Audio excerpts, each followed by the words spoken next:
Hi, Derp. Yep, that's the one. Yeah, so because 5e is wonky as shit, you always get to choose to roll extra dice after you already know what you rolled.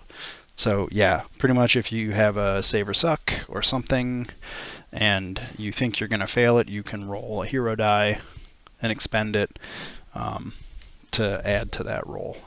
Or if you hit roll, anything you have to roll on. Yeah. Make sense? Yep. The idea is to try and even out. I've never DM'd 5th edition before, so I have no idea if I'm going to come on too hard or too soft. So y'all get hero dice to figure it out. Cool.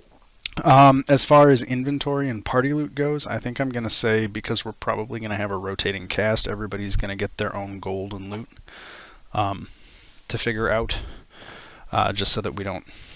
Yeah. So I'll just tell you guys like how much you get a person, or if there's loot, you can figure out how to divvy it up. And then the other last thing is, I think I've said this a few times, but death in this campaign is in fact permanent. There is literally no way to resurrect anybody until we finish the campaign. So if you die, you're dead. If you know about the plot of this campaign, the one MacGuffin I am not going to use to bring characters back to life because I think it's stupid. So we're not doing it. I don't like it. I'm not using it. So, yeah. Unfortunately, 5th edition is a fairly forgiving system. You're kind of squishy at first level, and then once you get into the mid-level, it's kind of hard to die if you don't do something really stupid. And then when you get to very high levels, it gets really lethal again. Oh, we'll see. Yeah. And then, what continent did we start on? The big one. Isn't Faerun the whole planet? What? No, that's the world. Yeah. No, it's the main continent. Oh. The planet is named Toril. Oh, okay. I also have no fucking clue what the spell plague is, except that it was bad. So, yeah, if I say spell plague, don't expect me to be like, I know the lore of Dungeons and Dragons. It was a plague of spells! The Cliff's Notes version is that an evil goddess killed the goddess of magic, and magic quit working right for about a century. Cool. There you go. And it came to an end about 10 years ago-ish, as of the canon start of 5th edition. Okay. Oh, shit. There's a new goddess of magic who took the name of the old goddess of magic. Because that's not confusing as fuck. Well, don't worry. I don't know enough about the plot to get confused by it outside of the campaign, so we're good. This is new Jesus, not old Jesus. Yeah. Right. Okay, so to get into it, here we go. Last disclaimer. I'm going to try and do voices and accents. I have no promises that they are going to be consistent or good. So there you fucking go. You're recording. Good thing I'm recording. This is an African continent, so you have to do the accents. Yeah, we'll see about that. No comment. The African-ish, the Chilton characters may be surprisingly white and Midwestern. We'll see. Okay. So, for the past several days, the talk of the streets and taverns has all been about the so-called death curse, a wasting disease affecting all those who have ever been raised from the dead. From archmage to the husband revived by a local priest, anyone who has died and been brought back to life is slowly withering and wasting. They grow thinner and weaker day by day, sliding closer towards the death they denied or overcame. Once the risen succumb to death, they cannot be raised again. Nor can anyone else be raised, regardless if they have received miraculous interventions in the past or if it's their first death. The priests of the temples and the scholars of magic are at a loss as to why this is happening. The only certainty is this curse affects the entire known world of Faerun, or Toril, or whatever the fuck it is. Everything we know. Each of you has been contacted by Sindra Sylvain. Sylvain is a wizard and merchant of great renown, and you have been summoned to one of her many homes, this one in the city of Baldur's Gate. The summons promised payment in exchange for participation in a potentially perilous voyage to the far-off land of Chult, and the completion of a quest there. The summons implied that successful completion of the mission would reward gold, magical artifacts, and perhaps a boon from Sindra herself. As you and other adventurers arrive to Sylvain's house, you are escorted by uniformed attendants into the great house, up a grand staircase to a third-floor lounge. There is a fire crackling in the hearth. Comfortable chairs line one side of a fine table with goblets, wine, and light food. The wood-paneled walls are covered in maps and tapestries. Racks and shelves lining the lounge bear hundreds of scrolls and maps. A single ornate chair sits opposite the table and is empty for the moment. The attendants prompt each of you to enjoy the wine as you wait for Syndra herself to arrive. So you are all in this room together. If you all want to talk to each other or meet, this would be the time.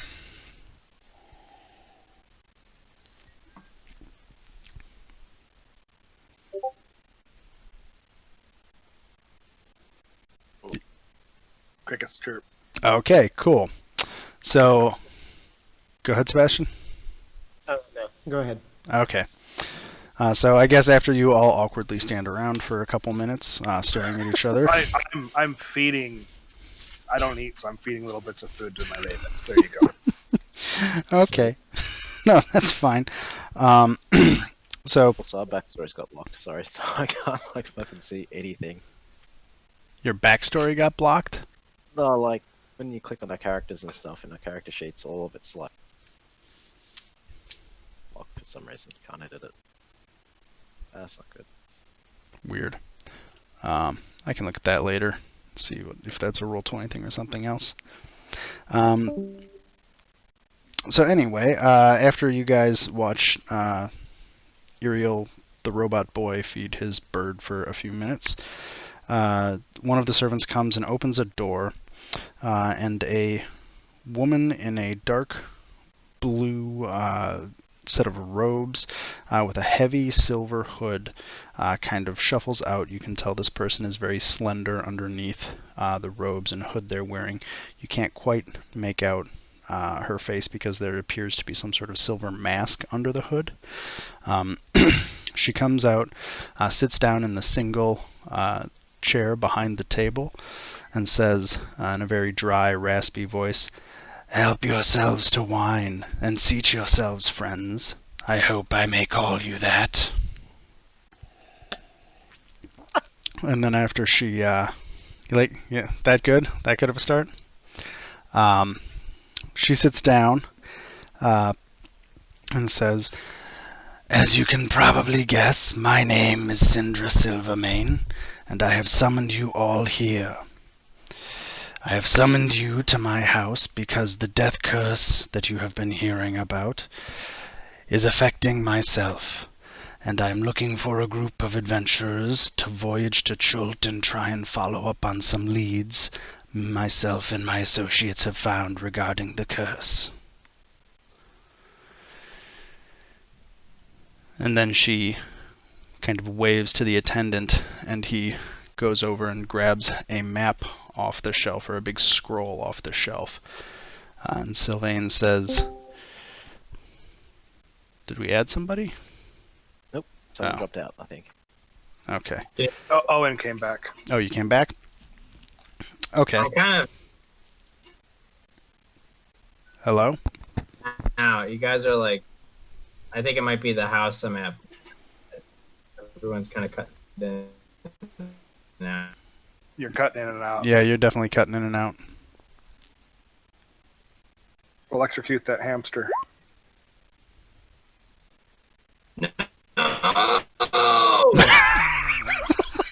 Oh, Jesus Christ. What just happened? That sounded slightly adult. Are you okay, Owen? Probably not, so we just hit him with an axe. This time it was not me. Okay, well, I'm going to keep going. You can catch up. I'll catch you up, Owen, if you need to later, I guess. So the attendant brings this large scroll and brings it over to the table and lays it out in between Sylvain and you guys and unrolls. Yes, show to everyone. Jesus Christ. It shows you this map. And it is a map of the continent of Chult. you'll notice a bunch of it is empty. And Sylvain says, "We have been researching all of our sources that we can since the spell plague hit. The continent of Cholt is a very unknown place, and what you have in front of you is the most complete and accurate map of the continent we have, based on what we know. One of our... I work with a group called the Harpers. If you are unaware of who they are, they help restore order and balance to issues of a magical nature. We've been investigating the death curse, and in an altercation with a fledgling lich, we discovered that somewhere in the unmapped portion of this continent, there appears to be an artifact called the Soulmonger, which appears to be driving or connected to this curse.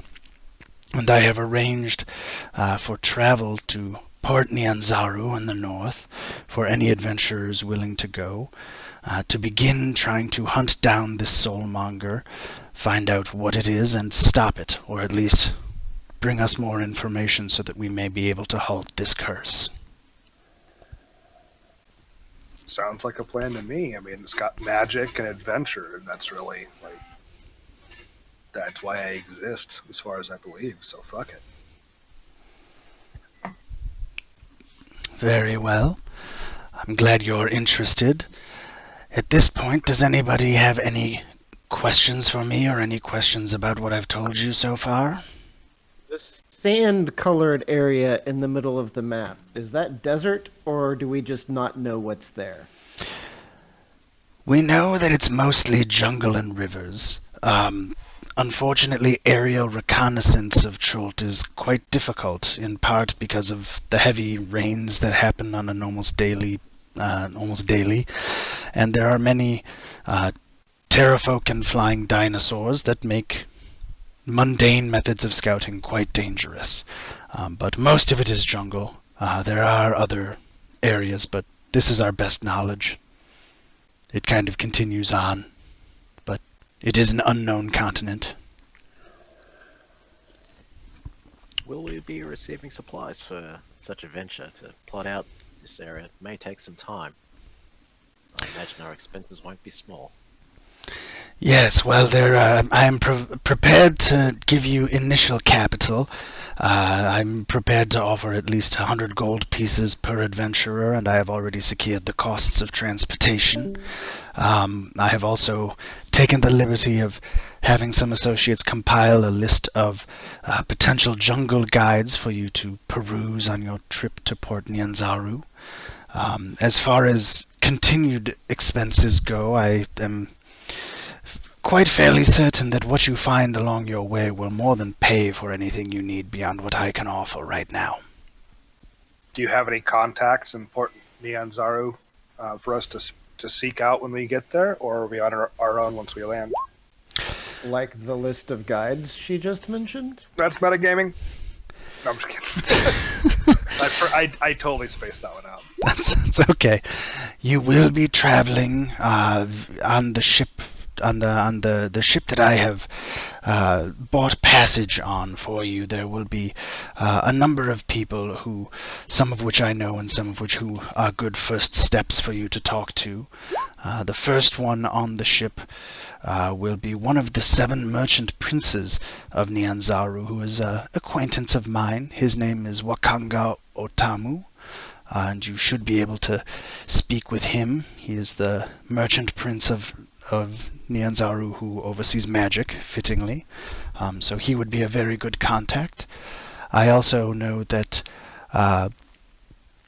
Shago, the son of Zintra, one of the other merchant princes, will be returning, and a few other of the guides will be on the boat. And finally, I think there's a member of the Order of the Gauntlet, who is a order of knights trying to provide aid and succor to those trying to clear out parts of the jungle. And I believe an officer is traveling on the boat as well. So there are a few people for you to start talking to. And I will also be meeting you in Port Nyanzaru. I'll be teleporting there, but I am unfortunately too frail to attempt teleporting all of you.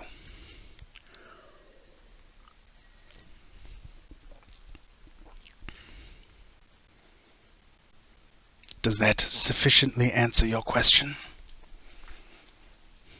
Yes. Okay. Are there any other matters or questions anybody has for me at this point?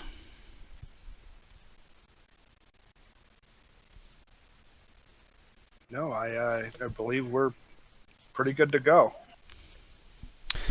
Very We're well. checking into an artifact, which we know the name of. Do we know anything else about it? What it looks like, or?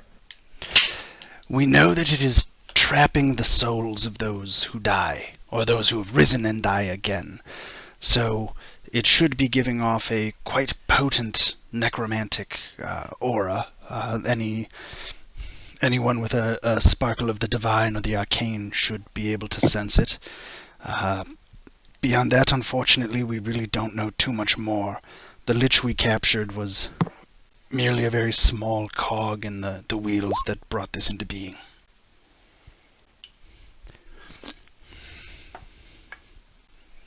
Okay. Before we leave, I am going to quickly buy a couple little squirt cans of oil for my joints because it's fucking raining. Okay, well... Okay, so... Does anybody else have any other questions at this point, or y'all good? Yeah, no, it seems really legit. Very well. As you see yourselves out, the ship will be departing tomorrow night. It is the Peregrine docked in the harbor.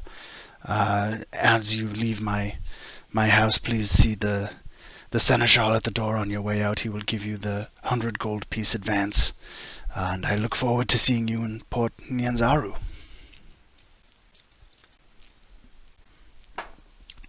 Burp, burp, burp. Cool. So everybody Green gets... light. Yeah. So you all have 100 gold. Cool. Hello. Each. Just to recap, there's going to be the ship leaving. You guys have a day essentially to do anything you want to in Baldur's Gate.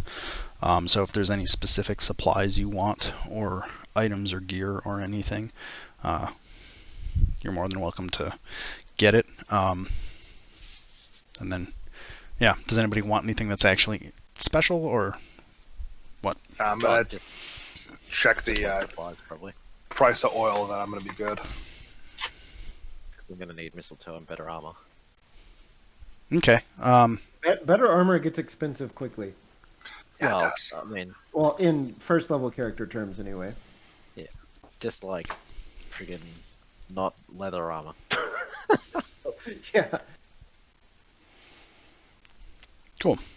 Though I admit I don't know how much those are. Oh, you actually want me to look up armor prices for you? That's what we're doing here. Okay. What kind of I got it armor? right here.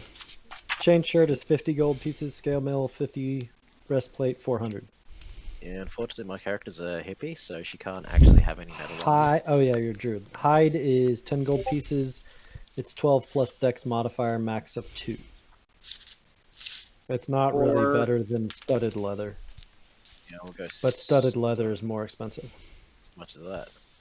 It's 45 gold pieces. It's 12 Oh, yeah. plus dex modifier, but no maximum dex modifier. Oh, so Somewhat that's perfect. up because to I- I interpretation for whether the studs on the leather violate the no metal rule. I think most people stipulate, oh, they're bone studs or something like that instead of metal. I mean, you're in Baldur's Gate. If you want to get bone-studded armor, it's probably possible. Probably. Where you guys are currently in pretty much the trade capital of Faerun, I think. Yeah. Actually, I think that would be Waterdeep, but Baldur's Gate is a pretty Sure. big city, coastal port city. I know Baldur's Gate, which means it has to be important and big enough that something's there. A lot of things are there. There's like a whole game about Baldur's Gate. Yeah. Several games. A couple of them, yeah. Okay, if you want to buy leather armor, just mark it off and put it on your character sheet. Yeah. Also, I'm not really worried about encumbrance right now. We can get to that later, but don't worry about it for now. Unless it becomes a, hey, 1 second, guys. Mhm.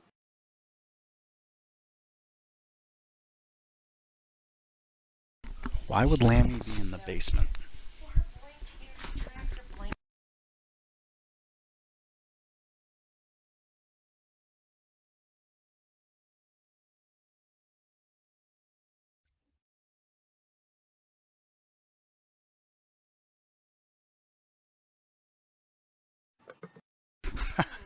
Yes, sample the beer.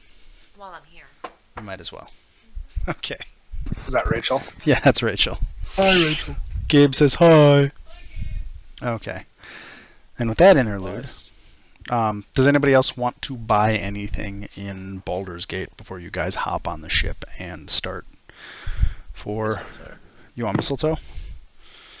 How much Yeah, mistletoe how would much you it like? Oh, All it's 1 gold. Jesus. Okay. Get fucking loads of it. Yeah. Well, the way I'm gonna rule that is the mistletoe, after about a week, is gonna start to go bad. I mean, So you're gonna have to forage for more, or find more, or buy more, or something. And thanks to, I think, Daminar telling me about fucking ecology, I guess you can find mistletoe fucking anywhere. So there you go. Yep. And a week is actually a 10-day period. Oh, is that what 10-day that means? is- Yes. Yeah. It doesn't actually mean 10-day? Well, it means 10 days, but that's the standard That's how long their weeks week are. on the Faerun calendar. So is a month 40 days? So, no, a month is 30 days. 3 and weeks. then there are 5 festival days that don't, or like separate days, they don't belong to a month. Jesus fuck, they made their own calendar and they still couldn't make it make sense. It's also I know, right? 27 and 3/4 hour a day. Oh, Jesus. It's actually far superior to a Gregorian calendar. Fine. Fine. Welcome to this episode of Calendar Debate, starring a bunch of fucking neckbeards. Go ahead. I'm not there yet, right? I'm on the boat, so I don't get 100 gold. I'm cool. I'm just asking, double checking. We had talked about that. I'm trying to remember. What's the issue with your guy? I'm sorry. But we were saying I was just going to be on the boat and No, which character is yours? I'm sorry, meet that's... everybody then. Trying to- Daminar? Sorry, Daminar. I had meant more that, like, if you couldn't be here for the start, then I would put you on the boat. Oh, gotcha. Yeah. Either way. Okay. Because, Fair like, enough. so, like, Armorine, a couple other people who have characters that I can't easily tweak into the story. Sorry, DM talk now. For people that I can't easily tweak into the story, they're going to be in Chult. Or some people are going to phase in and out of this game as guest characters, and I'm working more on their backstories. Are you the other monk? Yes. Yes. Okay. So you can be on the boat. You can totally be on the boat. You probably weren't part of this conversation, but you can still have the 100 gold. I don't care. Okay. That way, like, I Yeah. just wanted to pick up a quarterstaff and a hand axe. there you go. It's yours. Yeah, I mean, for purposes of character advancement, anybody who misses a session is not going to miss out on experience or milestones or any of that bullshit. Just because I don't feel like penalizing people for when they can and can't come. I am adding a crossbow, by the way.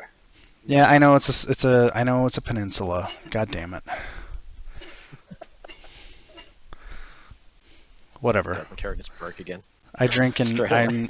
I drink while I play, and I'm trying to do voices and try to maintain some consistency during them. I It's a joke. appreciate the ambiance you're creating. Yeah. Okay, so I'm also going to make active right now, just so that we can get this out of the... Jesus fucking Christ, roll 20. I'm moving you all. I hope that you guys see a really big version of that player's map of Chult now. Yup. And I'm hoping that all the stuff behind the hexes is not showing to you. It's so we see the hexes, and then Camp we Vengeance, see a Camp very Righteous. fuzzy map of Chult.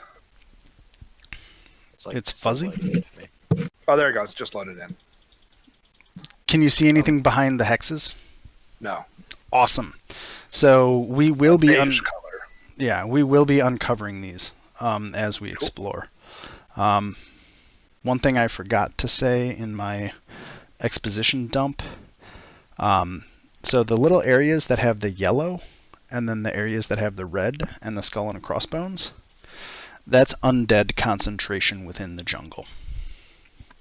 And that Okay, is so known. like this area right here, Yes. and like this Yeah. area is a little yellower. wow. So like there's that red skull with that darker area. That's a lot of undead or higher powered undead. And then the yellow is that just there's known undead. If there's not the yellow, that means nobody's seen any undead there. Just Okay. like dinosaurs and usual jungle bullshit. So, just so you guys know, that's what that means. So you guys have this map. And the other thing I should have warned you about that I forgot to do in character is this map is valuable. This map is actually shockingly full of information. And there are probably people who would want this information. And that would have been, she would have told you that had I remembered to tell you that. So, There's Okay. one copy of the map between all of us then? yes, right now you have one copy of the map. If somebody has the requisite skills or whatever, or wants to take some time, you can copy the map, but you'll have to update each copy of the map as you go. Like, the map that you have is not magical. Whatever you guys want to do with it, you can do with it. But yeah, here it is. This is, to your knowledge, the most complete map of Chult that exists outside of maybe people in Jolt. Does anybody have cartography or anything like that as a skill? Yep. That was a skill, was it? Okay. I do. It's a have cartography. tool kit. It's a proficiency. Yeah. It's a proficiency. Cool. If not, I Wait, was shit, gonna. I have that. Navigator's tools, I think. No, it's actually cartographer's tool. Okay. You're Oh a my pirate. I know. I was just trying to bullshit. Yeah. You know what? Follow the If map. you want to Figure copy out the map, which making direction the ship is sailing. just roll like, yeah. Which direction is this ship sailing? Jesus Christ. Chult is also far to the south. I'm very unsatisfied with any map of Faerun that I have found so far, but Chult is pretty much off the bottom end of the south of the map. Okay. Cool. So way south even from So we are coming from the north then. Yes, you're sailing Yeah. from Baldur's Gate, so it's probably going to take 5 or 6 days to get there. 4 or 5, I don't know. An approximate number of days to get there. There we go. There you go. Way to fucking piss all over the map. Didn't take you long. I thought you were a construct. Okay. Leaked oil. Yeah, if you're a construct. That was yeah, actually but- Raven shit.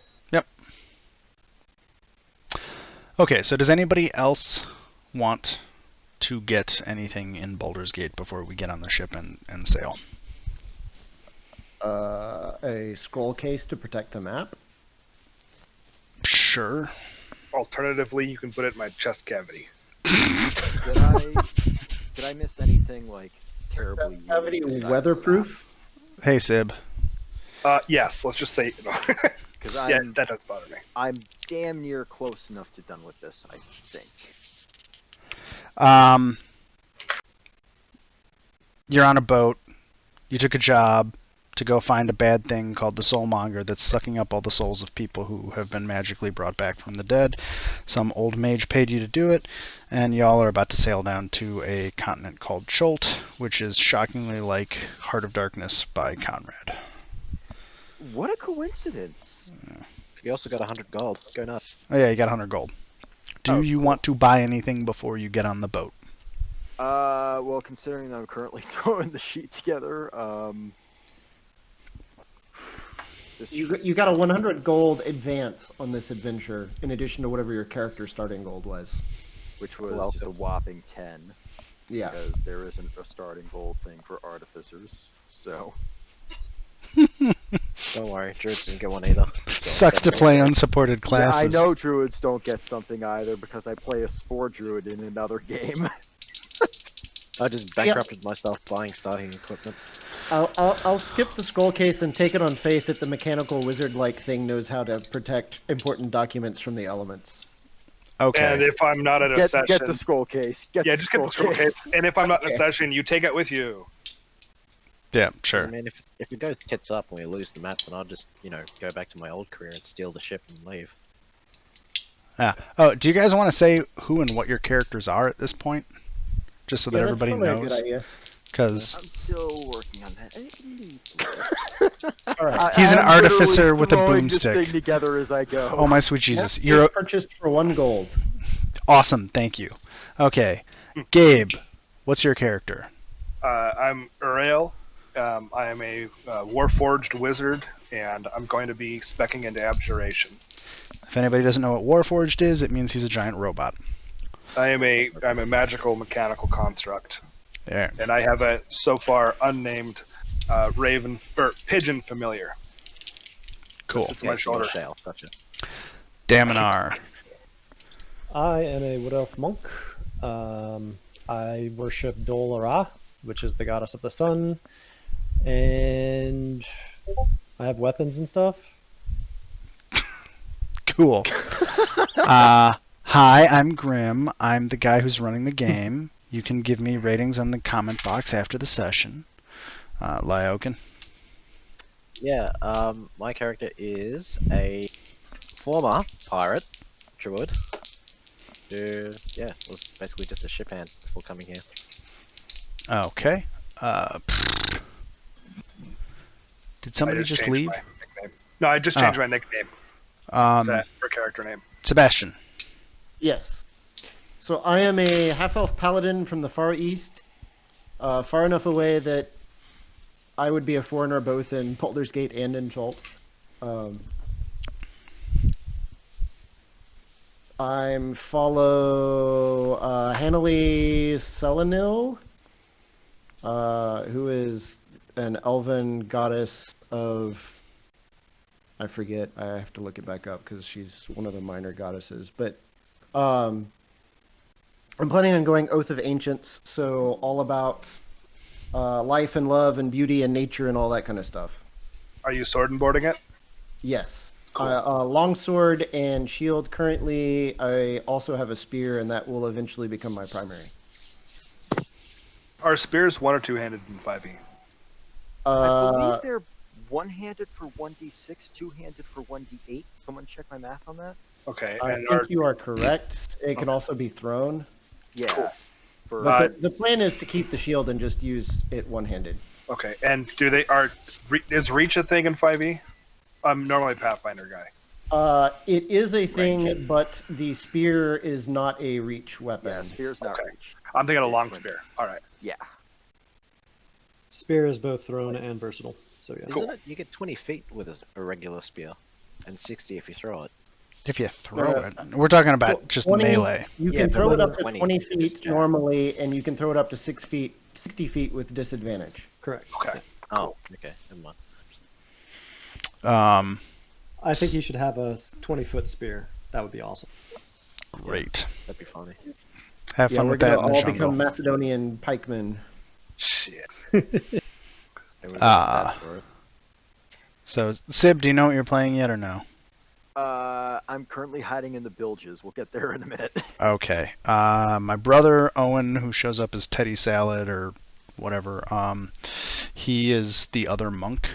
He's just a human monk. I don't know if there's too much backstory beyond that yet. Armorine is going to be playing a barbarian. He's probably going to be the Kool-Aid man because of his shift, in the sense that he's going to bash into encounters halfway through a session and then bash back out. And then Rio is going to be an Aarakocra ranger, I think. And he should be here after this week because he has a girlfriend and is doing shit with her right now, so what a loser. And then is other Sib gonna play? Do you know Sib? I don't think he can make it because work. Okay, so if Sib shows up, that would be cool. Other Sib. We'll figure it out. Okay. And I think my brother is just having internet shit. I'm trying to get in touch with him. I don't know what's going on. Yeah, my parents have shitty internet. I don't understand it. I wish they would let me fix it one of these days. Okay. So then, at this point, pretty much, if you guys have nothing else to do, you all make your way to the Peregrine. It's about 120-foot long merchant sailing ship. It's got a pretty bare bones crew. People of note that are on this ship, as you get on, you notice a couple people. One is, as Lady Sylvain had mentioned, Wakanga Otamu. He is a merchant prince of the city of Port Nyanzaru. There is also, and he is Chultan, and Chultan is code for African. There is a younger Chultan man who is about 6.5 feet tall and jacked. That matches the handout that is available in the chat for Shago. Shago is the son of another merchant prince, as you were told. There is a very tweed-looking motherfucker who is wearing some very fine clothing with various livery worked into it, who you can assume is the representative of the Order of the Gauntlet. And then, let's see, there is a dwarf on the ship who appears to match the description of Hugh Hackensaw in the handouts that are in the plot thing. And then there's another guy who looks kind of like a fop, who seems to match the description of Farul from the handouts I gave you guys in the tomb plot section. I'm not expecting you guys to have necessarily read those, but you can look at those and see who those guys are. And so then I am going to move us to the boat. As an aside, do we have a designated note taker?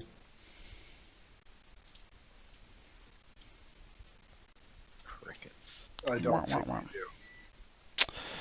I am recording this, and I'm probably going to chop it into 1-hour chunks. I imagine we'll probably play for like 2 to 3 hours a night. Yeah. And we are playing weekly. The plan is to play weekly. Basically, if I have at least 4 to 5 players, I'm going to go.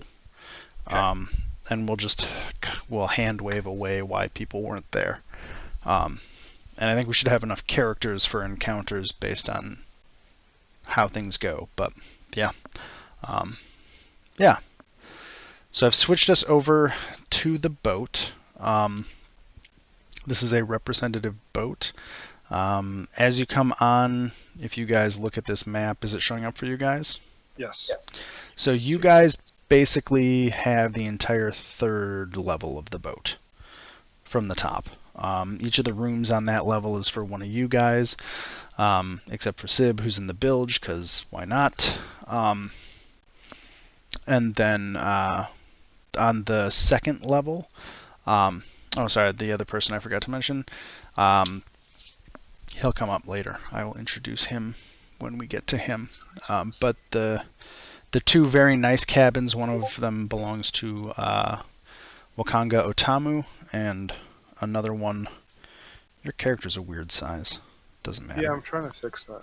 Everybody's is. I don't know what's going on. I think some of these maps I had to turn shit off on, the grid off on, because it does weird things. But on the 2nd level, where the nice cabins are, one belongs to Wakanga Otamu, the other belongs to another very aristocratic-looking gentleman. The guides that you know are on the boat are all down in the lower hold, kind of indicating that maybe they paid their own way, or are trying to travel on the cheap. Obviously, Sylvain got you guys halfway decent cabins, because you each have your own cabin on the middle level. So does anybody want to do anything right now before the ship gets underway? Well, we have someone overboard by the looks of it, so we're probably going to have to rescue them first. So this level or this level? This level what? Third. So the one that I'm on right now, that level's our rooms? Pretty much you guys have this rented out. Yep, this is your level. Okay. Hey, I can want... you give me a token? Really quick? You drag your character out. Oh, wait, hang on. This one. Yeah, I'm dumb. Bear with me. Get your own captain. This is mine. Got dibs. Take that one because I can fit here. Come on. This one's bigger.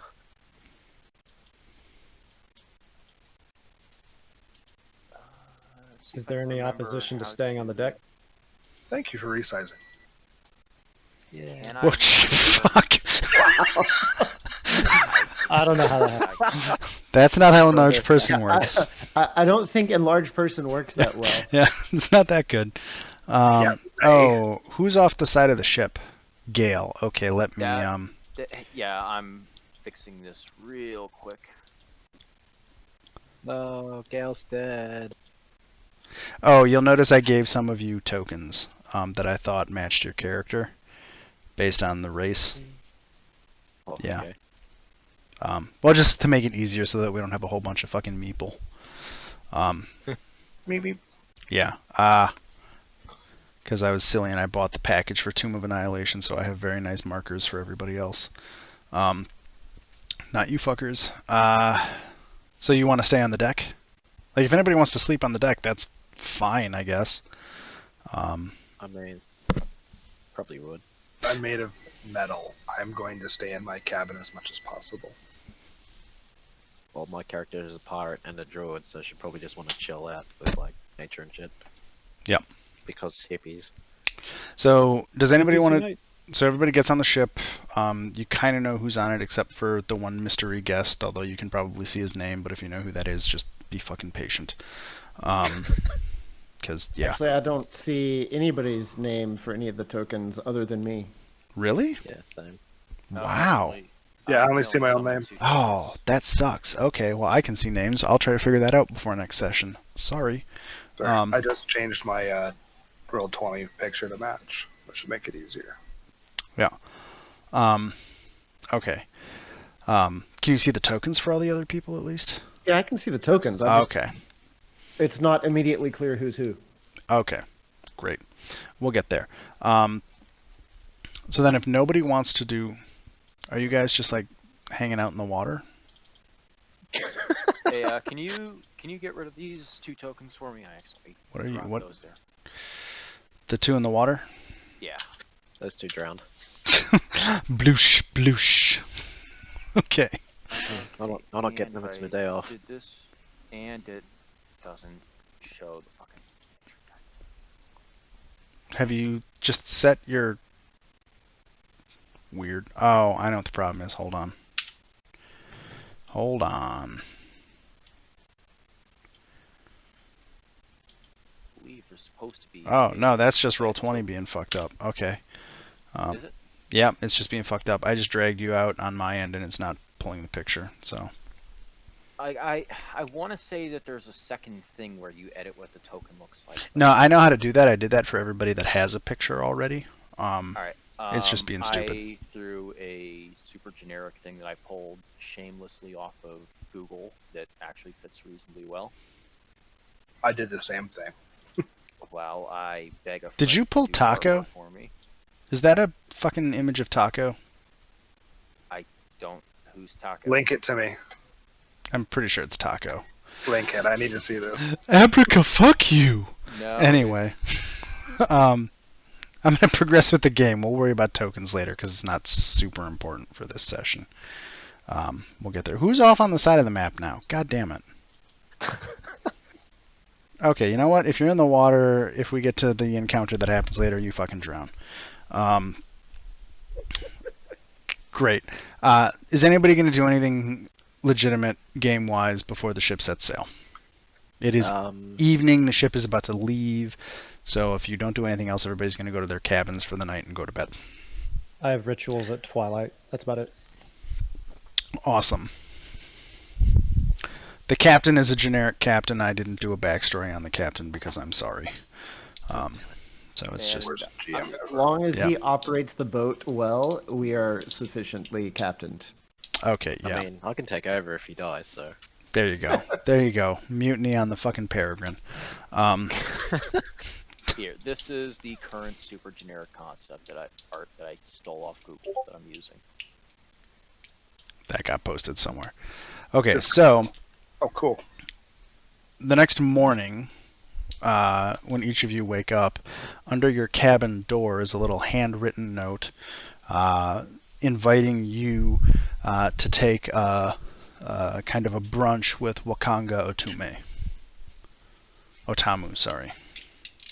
And there is on the second level of the ship, there is a dining room.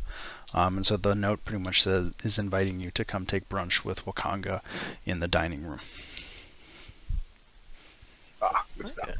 Got it. Yeah, I'll go to that. Pardon me. You're excused. So you're all in there, pretend it fits. This boat is just meant to be representational, not to be a fucking combat encounter map. So does anybody not come to the brunch? So the other guys are just chilling, or?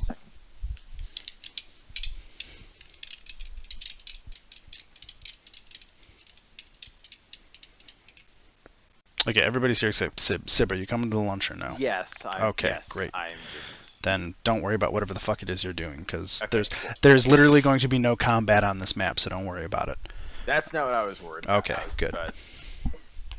But So anyway, as you come in, you see an older Never Chultan man. underestimate the ability of belligerent players to pick a fight. Fine. You know what? Go ahead. Fucking kill this dude. Armory isn't here yet. Oh. Yeah. Just wait. Give it about 20 minutes. He can smash through the hull.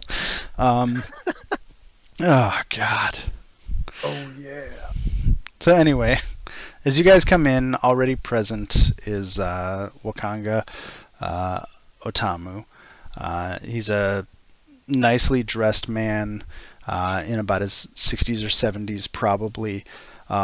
There's a nice spread of food on the table, and he kind of welcomes each of you as you come in. Is anybody going to do anything before everybody's there, or do you all just kind of get there? He makes pleasant small talk. Is there coffee?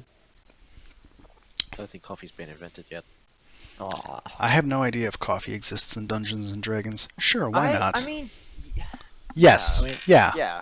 It exists. Look, if coffee doesn't exist in D&D, do you really want to play D&D? But it's called Morning Brown Wake Up Potion. Yeah. I didn't know Wait, you were hang an on, his alchemist. room I'm is not. I unoccupied found right this on the now. ground. Oh my god. Anyway. So y'all get coffee if you want. There's a very nice coffee and tea set. Like, Awesome. This is a nicely appointed room, or he is appointed for a nice brunch to have with all of you. So once all of you are in there, unless anybody does anything, last chance, is anybody going to do anything? Wait, so there's no one in his room, right? No, there's no... Well, you don't know if anyone's in his room. Damn it. Well, because he's got a chest in there on his thing, and I wanted to see if there was anything in it. God damn. Oh wait, my character's lawful, I can't do that. Shit. I mean, you already came in the room. Are you just going to run back out? Hold on, I got something. Look at all the other cabins that people aren't in right now. Hang on, guys. Oh, Jesus Christ. Just checking to make sure he made it to the meeting and was okay. Okay. So anyway, bullshittery aside, Wakanga, he's like, and so he says, "Hello, I am Wakanga Otamu. I am a friend of Sylvain's, and I believe she has hired all of you to look into this soulmonger. Is that correct?" You are well informed. Well, she is my friend. I wanted to take a little time, since I'm one of the 7 merchant princes of... Ooh, sorry. Can I insight roll? I want Sure. to see if it's telling porcupines. Sure, insight roll. Damn. What'd you get? 18. He appears to be telling the truth. He doesn't seem to have... You don't sense anything off on what he's saying. Fair enough. He seems to be just telling the truth. So he continues, I wanted to set up this brunch so that we could...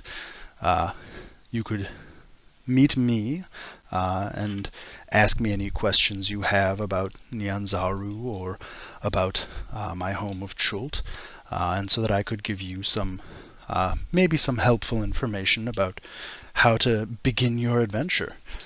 So I kind of leave it to you. Would you like me to tell you a few things about the city and the surrounding area, or do you have any questions right now?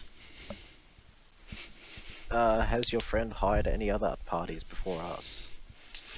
There are multiple groups looking into this issue, not well, I shouldn't say that. I should say I know that Sylvain has hired multiple groups to look into this, but I don't know of any nefarious purposes behind the multiple groups. I think the relevant thing to know is whether other people have gone on this expedition and perished already.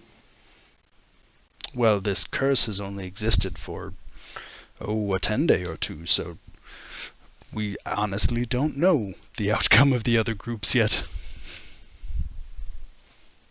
As you can maybe imagine, for those who have been brought back from the land beyond the veil, this is a rather terrifying predicament.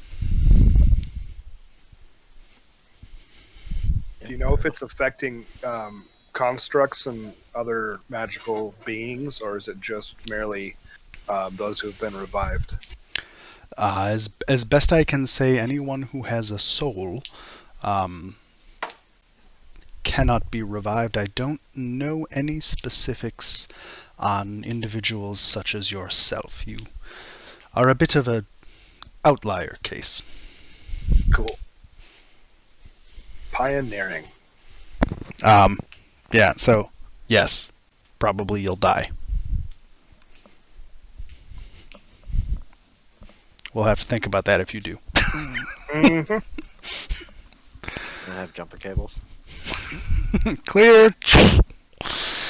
You're just gonna get a weird look from the blue-looking motherfucker. I can fix that. Okay. Did you ask something, Sebastian? I was going to ask, we're searching for a powerful necromantic artifact. Are there any powerful necromancers that are known to inhabit the jungles of Chult?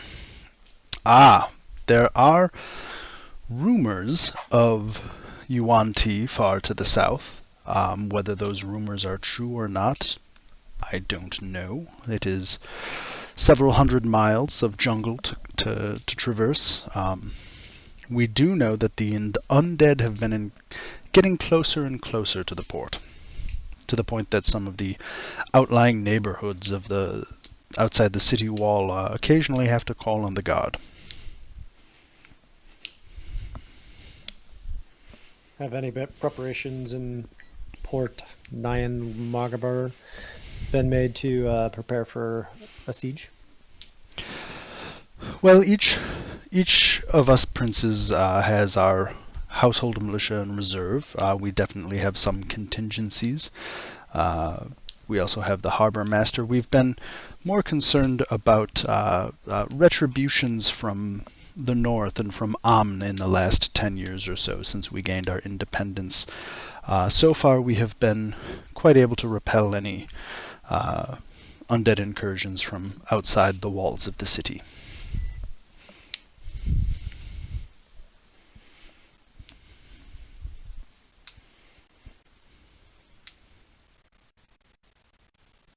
Does anyone else have any questions at the moment?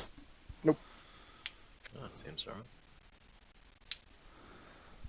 alright. What about dangerous flora and fauna? Yes. The jungles of Chult have some very, very interesting things in them. I would like to give you some information on that. If you'll give me one moment, and he goes over and grabs a book. God damn it. I grab a book, and I try to find the stupid thing. So, as far as hazards of the jungle are concerned, there's a few things you should know about. There are wandering clouds of mist that seem to come and go. They're blue, so if you see a gray mist, fine. If it's a blue mist, that's not good. The blue mist you want to get away from. It can cause a variety of ill effects in those with weaker constitutions. Beyond that, do not drink the water. Chult is full of, the rivers and lakes of Chult are full of throat leeches, which are about as delightful as they sound. So you have a few options. You can either collect rainwater or boil water, or make any magical source of water you want. Just don't go poking your head over the side of a canoe and drinking from the river. We don't have a cleric, do we? Someone's a Give it a sec, We have a druid. Just give it a second. Okay, that's right. I don't make food. I don't make water yet. Oh, Yeah, he can make good berries. He can't make water yet. I've got a gun. We can just shoot it till the barrel glows red and then dip that in the stream. Yeah. Fine. Look, it worked for the British to make tea, okay? I mean, my Guns character solve can everything. create fire as a cantrip, so she can just boil water. Yeah, but that's lame. Yeah. The other thing you should know about the jungle is the insects can give you a variety of wonderful diseases, but many of the merchants in Port Nyanzaru will be able to sell you as much insect repellent as you could want. So that is one thing that you may want to invest in before you embark on your journey. As far as animals in the jungle are concerned, the jungle is full of, dinosaurs, terrafolk, the undead. Supposedly Yuan-Ti live to the south. There are Aarakocra settlements here and there, and many ruins, and to be honest, it's a very old land. There's lots of things. So you should probably be careful. I would recommend hiring one of the guides that you can hire their services for. They may seem a little expensive, but they're probably worth it to help you with navigation. Some of them even know where various places of interest are. which one would you recommend? Oh, I can't. I'm the wrong merchant prince to talk to about that.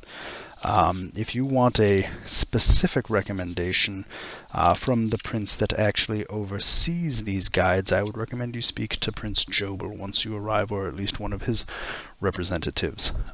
But it is worth noting that Prince Jobel has a monopoly. Each of the 7 princes,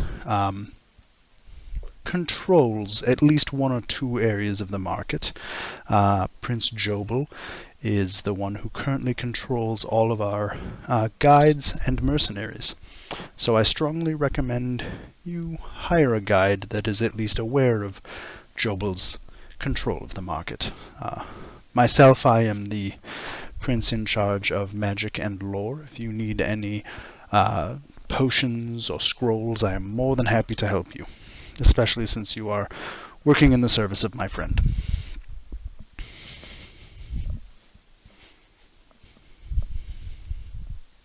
I will definitely have some questions for you once I get a better idea of what's going on here. Is there anything But in... I think not so much. How long have the undead been attacking, or have they always done this, or just since the plague began? I mean, at least in living memory, it predates the plague, certainly. The incursions have gotten more intense lately, but it is definitely, at least since I was a child, has been a known thing about the jungles. You will find the undead there. They've been encroaching more and more, and I even think there is a gentleman on board, I believe Sir Pettibone, perhaps is his name, who serves in the who are they? The Order of the Gauntlet, one of your mainland groups that keeps coming and trying to civilize our continent. He is going out to help fortify or retake a camp in the name of the Order of the Gauntlet. I believe they lost a camp and founded another one. You'd have to speak to him about the specifics. I don't concern myself with that. The increase in intensity with the undead attacks, is that because there are more undead, or there are more powerful undead, or both? That is an interesting question. I am not sure there's an answer for it.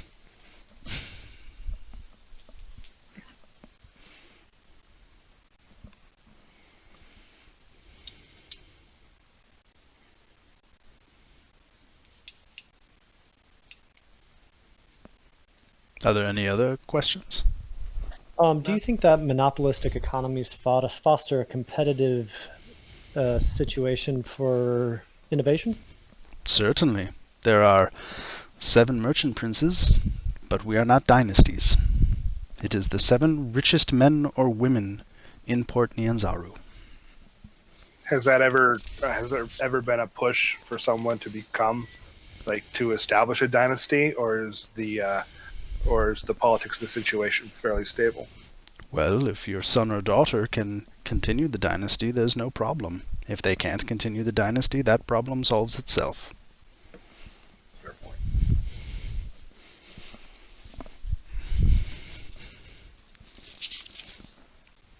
Are you interested in who the other princes are at all?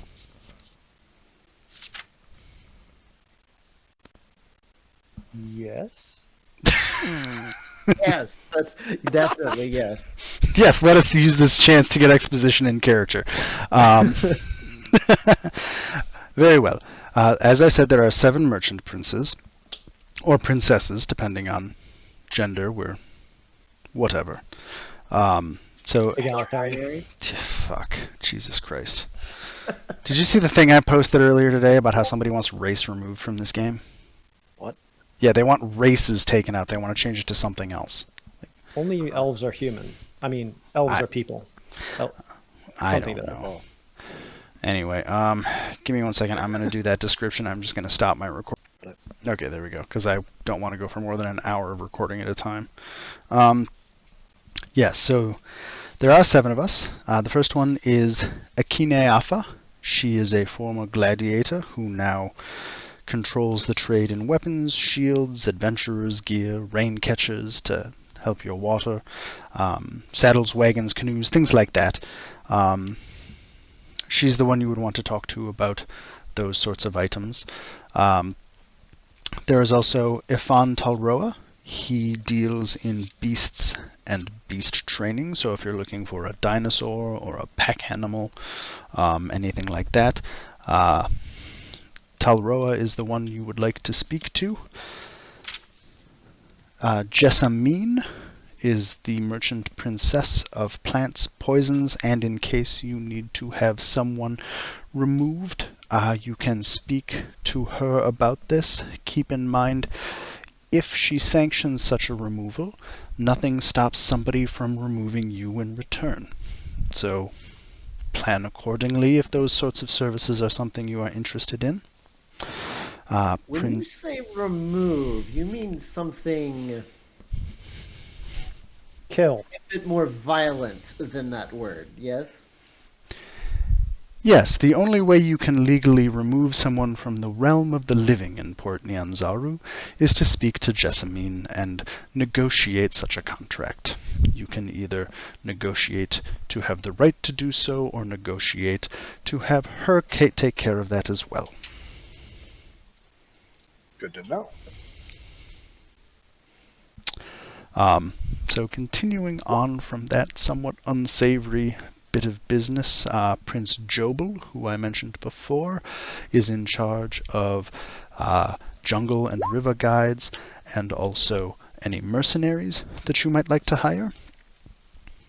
Princess Quayothe deals in all sorts of the finer things in life, such as fruits, wines, ales, beverages of a soft and hard variety, and also insect repellents, interestingly enough. And for our construct friend here, she is also the Princess of Oil. So if you're looking for any supplies, she would be, or her agents would be the one to talk to. Good to know, thank you. I, myself, Prince Otamu, I deal in magic and lore, as I said. If you want any potions or any scrolls, please speak to one of my representatives or send an emissary to speak with me. Also, actually, once we finish some of this business of helping you educate, I may have a matter or two specifically that I want to talk about with you, but we'll come back to that. And then finally, the 7th prince is, princess, I should say, is Princess Zanti. She deals in gems, jewelry, clothing, and armor, and her son Shogo is actually aboard our ship. and is currently offering his services as a guide. So I saw Shogo come aboard. I'm assuming he was conducting some business for his mother in Baldur's Gate. Those are the princes and princesses. Thank you. Again, I imagine if you want to speak to any of them, there are two main ways to go about this. One way is to send an emissary to one of their villas in the Merchant Rise once we arrive at Port Nyanzaru. The other is to simply, during the day, go to the Golden Palace. The former Omnian rules gifted us a lovely palace when they left our fine city, and you can usually find representatives of any of the princes there if you want to speak to them directly. Otherwise, you can go to any of the bazaars and find their authorized sellers of goods.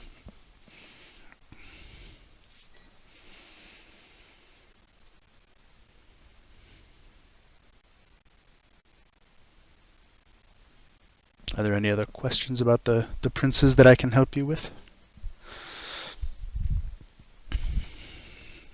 No, I think I have plenty of information to digest for the time being. Thank you.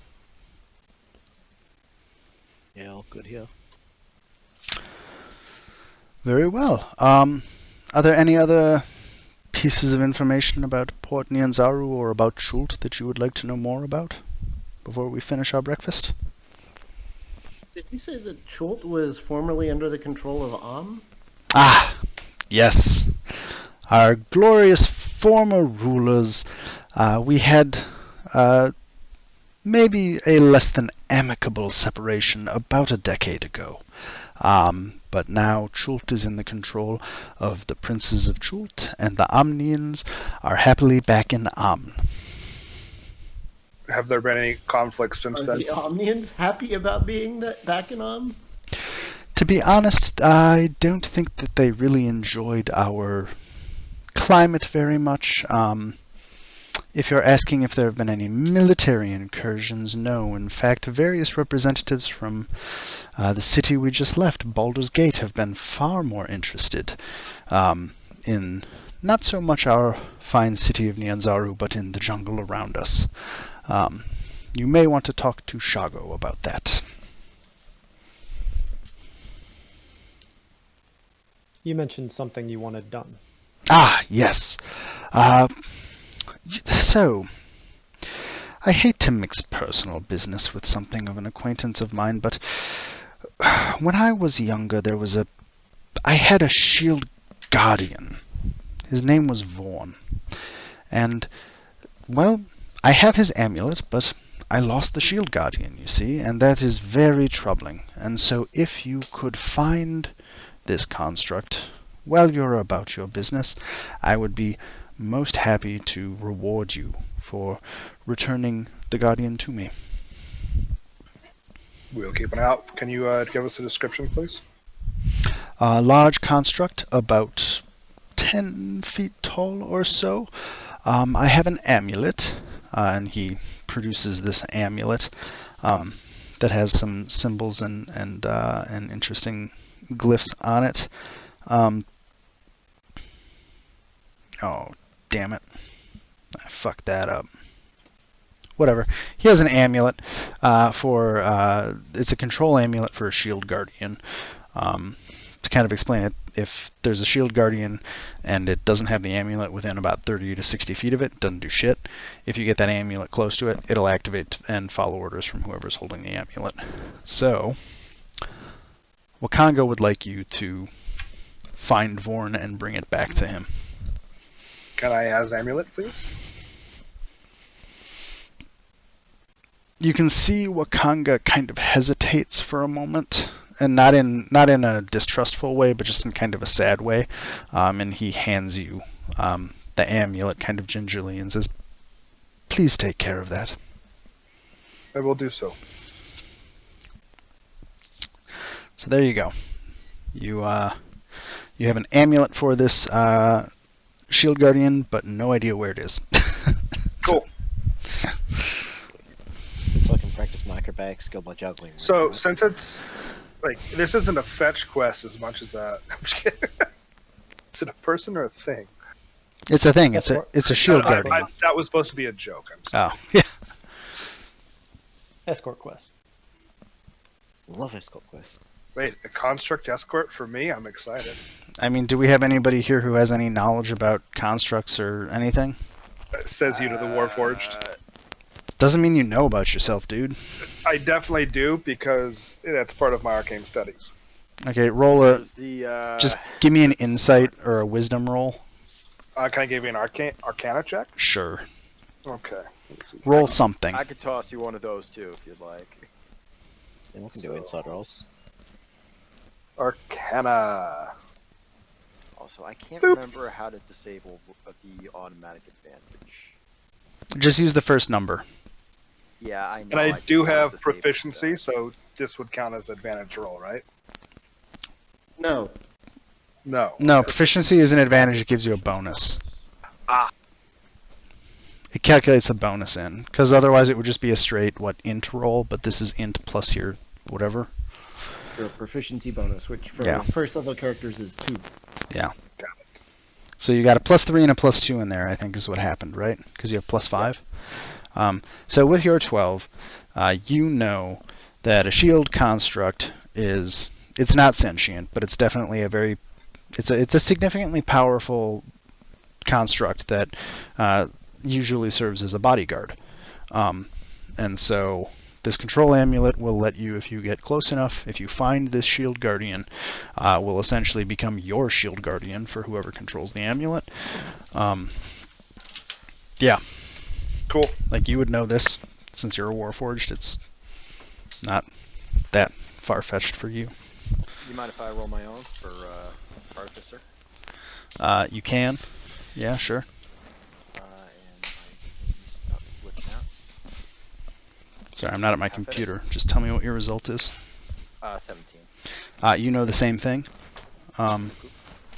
Yeah, like, yep. Finger guns. So there, if somebody's taking notes or cares, side quest. Yep, I've got it I'll write listed in my equipment.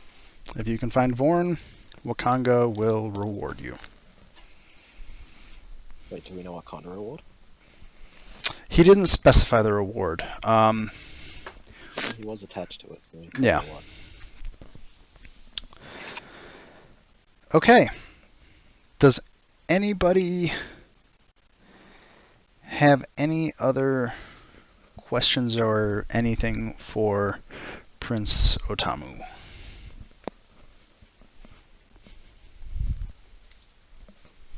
No. Very well. He very graciously bids you all to continue eating or not eating or whatever. He has some business to attend to with some papers he has to go over, and is going to retire to his cabin. And if you need to see him for anything once you get to Port Nyanzaru, he invites you to please come to his villa or contact one of his representatives. He's more than happy to provide what assistance he can within reason for your guys' expedition. Thank you very much. We'll keep that in mind.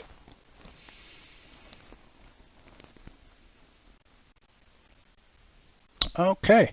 So at that point, you guys are free to do what you want about the ship. Let me know if you guys want to do anything today. Otherwise, the day will pass. I'm actually gonna have to call it for the night. I've got some stuff that just came up for the personal thing I've got going on, right?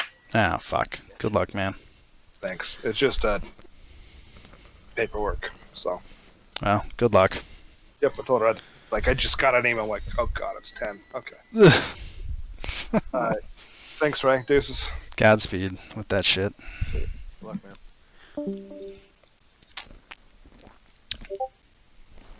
Okay. Go ahead, Sebastian. Are you trying to say something or just... I want to talk to Sir, what's his face of the Order of the Gauntlet. Pettibone. Sir Edward Pettibone? Yes, that guy. Sure. Pettibone, okay. give me like 30 seconds, okay? Sure. I'm gonna go Sorry. refill my water. Yeah, actually, I'm gonna use the restroom too. We'll take like a 2 or 3 minute break and come back.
Okay, I'm back.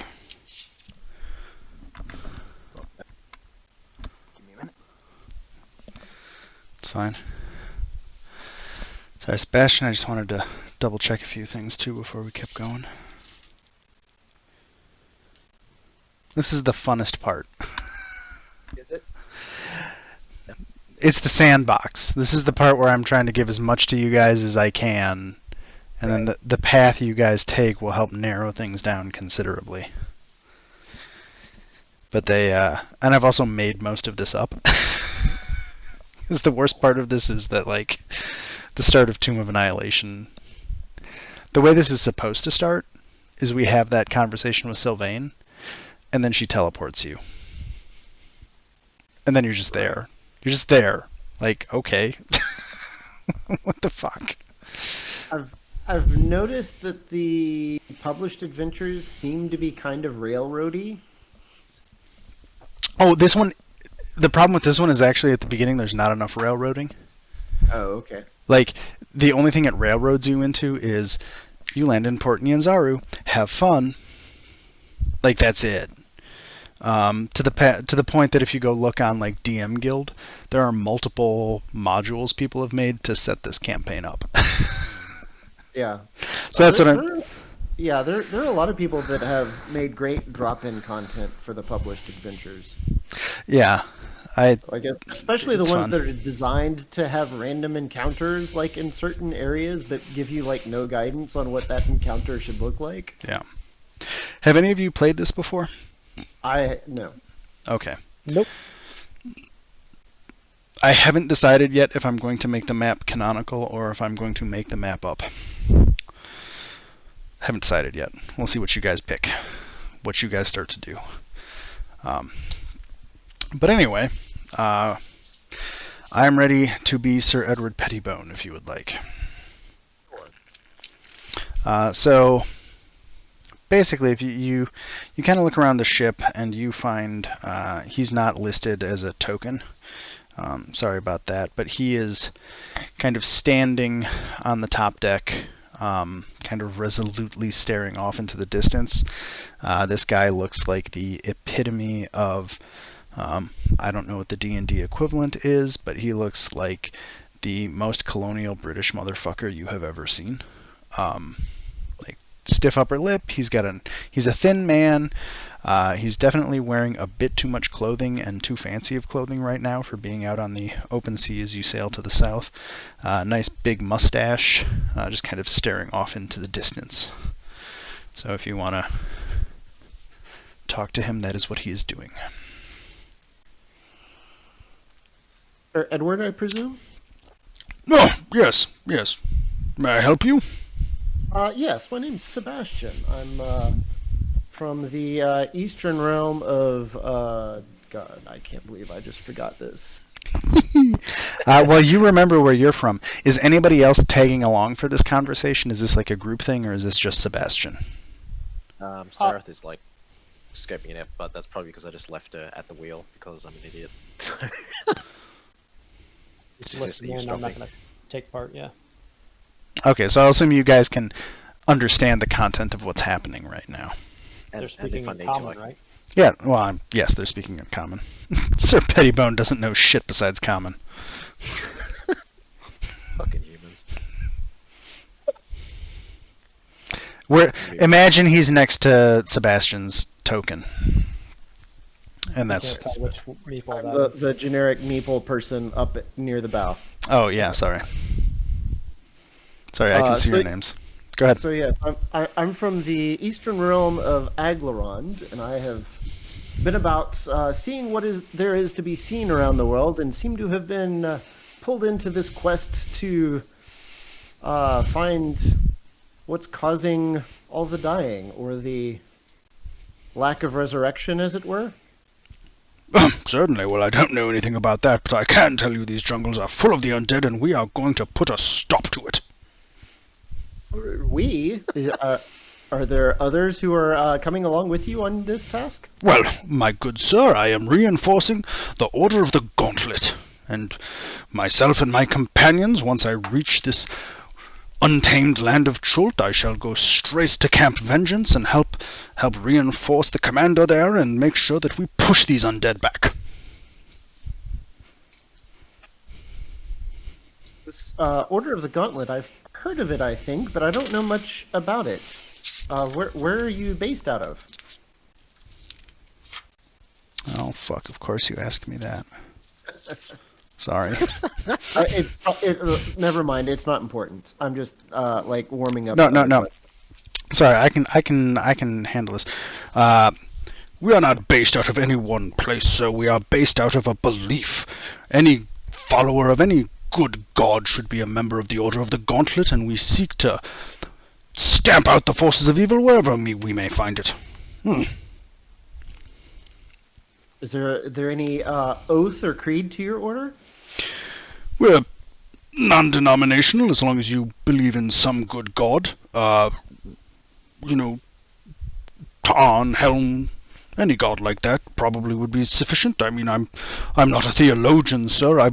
I believe what I believe, and I am going to Camp Vengeance, and I'm going to reinforce Commander Breakbone, and we will push back these undead. A noble goal, to be sure. How long have you been with the order? At least 20 years, give or take. I mean, it's been a calling of my family, and I'm following on.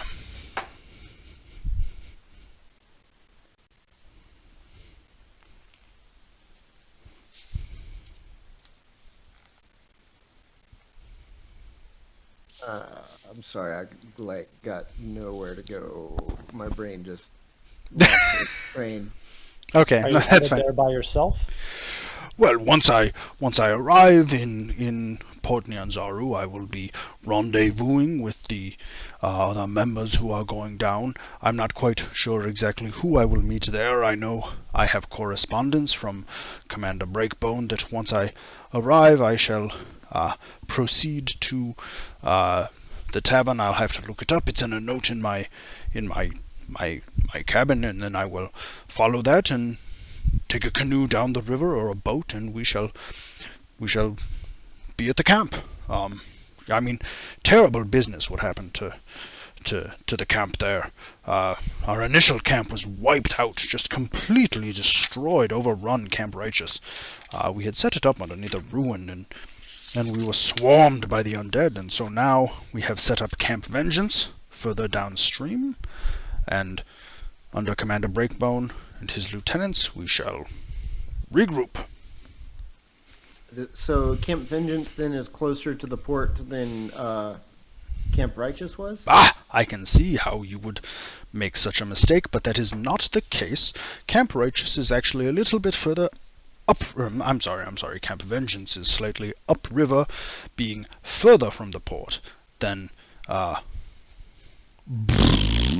Sorry, I have to stop for a second. Camp Vengeance is further away than Camp Righteous. Camp Righteous got fucking wiped out. Camp Righteous is on our map, FYI. Oh, is it? Cool. Probably look at that. Is it supposed to be? Yeah. I mean, Okay. if it's shown on that map, it's fine. Like, let me look at the map real quick. Oh yeah, so you can see both of them, right? Okay, so there's Port Nyanzaru. He's gonna be sailing up the river Shoshin Star, past the ruins of Camp Righteous up to Camp Vengeance. Yeah, the Order of the Gauntlet. I don't know if you want to do an insight check or something onto this guy. You can maybe figure out. Seems reasonable. Do that thing. Probably. So 13. Okay, so between the two, each of you kind of figure out that this guy is he's incredibly earnest. Right, yeah, I get that. Doesn't seem like the brightest guy in the world, to the point that you're maybe worried that he kind of has a fanatical devotion to a cause without really understanding what he's getting into, or what's going on, especially after what you've learned from Wakanga about there's multiple things going on in the jungle that can really fuck you up. Yeah. And this guy seems to be just kind of like tally fucking ho. Right. I'm kind of wondering how he's survived 20 years in this order with that kind of attitude and like blindly forging ahead. Well, with an attitude like that, you wouldn't survive in the order, now would you? No, I don't suppose I would. You get the impression that this guy is either going to come out of this just fine or be dead within a week of leaving Port Nyanzaru. It's going to be one of the two, you just don't know which. Yeah. Not taking him as a guide. He's not one of the guides. He's a guide his own self. Yeah, he's going to guide his own ass. Shit, I think there's one other thing I want to... So I will wish him luck in his task and kind of sidestep away. And he doesn't really notice. He's kind of oblivious to... Yeah, he's pretty involved in himself, so there you go. Sorry, I think there's one thing I want to tell you guys about that I forgot to tell you, because there's just too much exposition in this game. Too much exposition in like 5 paragraphs of shit. God damn it. Which one? All of them. Oh. Might take you a while. Okay, I'm going to paraphrase real quick because I can't remember and it's not going to matter until next session. But Wakanga also told you that there's 2 inns he recommends. One that's more for people who like a more relaxed place that's more expensive. And there's another one that's more for people who kind of want to see what the real Port Nyanzaru is like. And it's a little cheaper. And we'll get there in the next session because we're not going to get that far tonight. So yeah, there you go. That was Sir Edward Pettibone. He lets you know as you leave that he'll probably be in Port Nyanzaru for 2 to 3 days. He's going to be at the Fancy Inn, the name of which I will figure out before next session. But if you're, I want to know. I want to go to the inn where people know how to have a good time. that's the other one. I guess it depends on your definition of a good time. I suppose it Yeah. does. Well, Well, I'm interested in finding out what other people consider a good time. it really depends. Yeah. So that's kind of your midday of this first day on the boat. Pardon me. Does anybody want to do anything else right now? Talk to party? Bring the party together? Powwow? Yeah, I think. So, do we want to let this guy go off and kill himself? Or maybe we can accompany him to Fort Vengeance and begin our trek there. Oh, Well, boy, not having any other specific direction in which to strike out, it seems as good as any.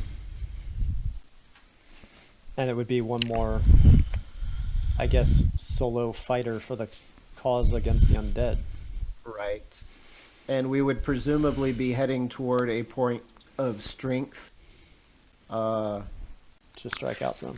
Yeah, to strike out, to gather more information and before striking out even further. This dude sounds like he wants to head off into the jungle and start fighting, where we should probably, like, gather our senses in the city first. Well, Yeah. yes. But if we can keep him held back until we leave with the guides and such and supplies, maybe we can keep him alive. Keep him back. I mean, I've got 50 feet of this silk rope thing that in my pack for some reason, so... We've also got this giant metal thing that can maybe hold him back. Yeah, that's true. So I'll note that there are 3 of the guides on this ship right now, amongst the list from the portfolio that you were given. Shago's one. Mm-hmm. Hugh Hackensaw and Yep. Farul. Yes. And they're all milling about the deck, or about the ship, I should say. You've seen Shago. He just kind of walks about. You see him actually doing kind of calisthenic shit. The guy is ripped as fuck, and you can tell like he works for it, because he'll be like doing pull-ups off of the fucking whatever it is on a ship that you can do pull-offs on a deck. I don't know, whatever. But he's doing that stuff. Hugh Hackenstone tends to either be kind of quietly drinking or being very stoic. He's a dwarf who happens to be missing the lower half of his left arm. And Farul seems to always be near the kitchen or the dining room. Not necessarily drinking or eating, but just always kind of carousing and talking to people.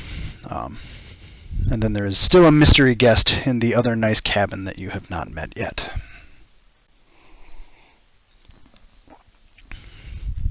So there's probably 3 to 4 days left in the voyage. You guys can either retire, let the day pan out, or talk to other people if you want to try to.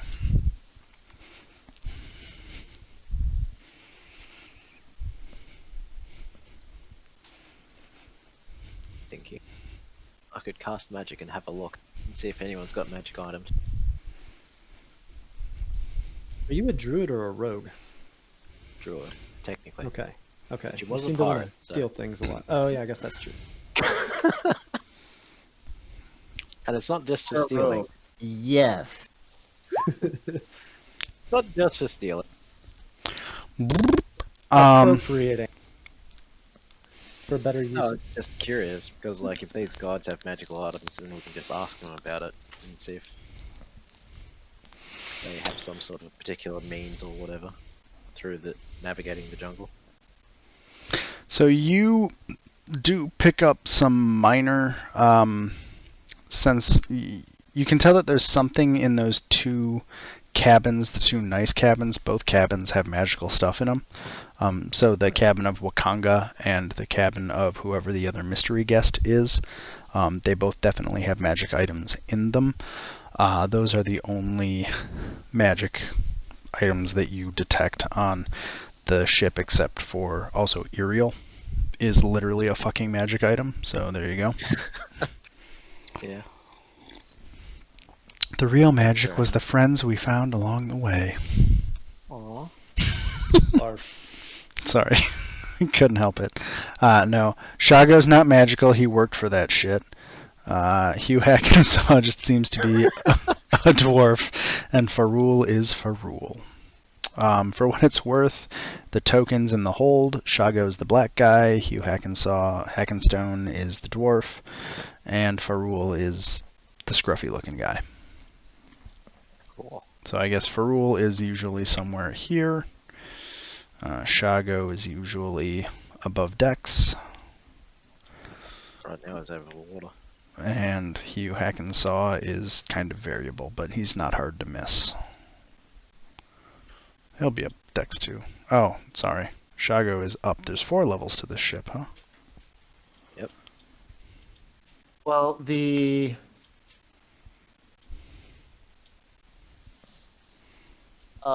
center of the ship, the top two depictions is probably the same level. Where on the very top you're looking at the forecastle and the aft castle at the bow and stern, and then on the second level you're looking at. You know what? You're right, directly and below. you're right, and I don't give a fuck. It doesn't matter. They are where they are. Okay, fine. I will put Hugh back down here, and I will put Shago up here. I'm going to say if nobody wants to talk to anybody, I'm going to advance us to day 2 on the ship. Thank you. Cool. So you guys wake up. Does anybody talk to anybody? Does anybody do anything in the morning? No, not really. Like, well, do the whole rest thing so I get my spells back, but other than that. Okay. Like, Anybody else? sleep. I do. That was an Yeah, I want to talk to Hugh Hackensaw. I mean, he looks like he's been through it all, and he's still living. I'd like to find out how that came to be. Yeah, sure. We can talk to him in just 1 second.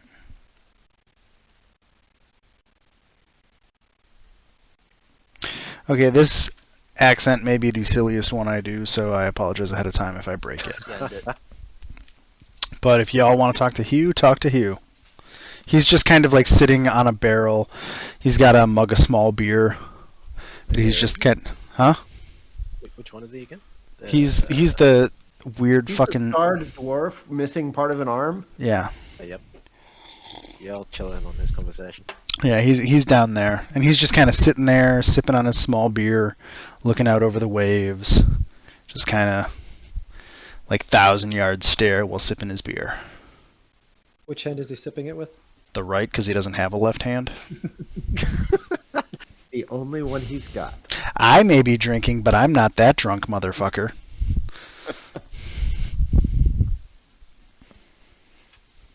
So yeah. Good morning, sir.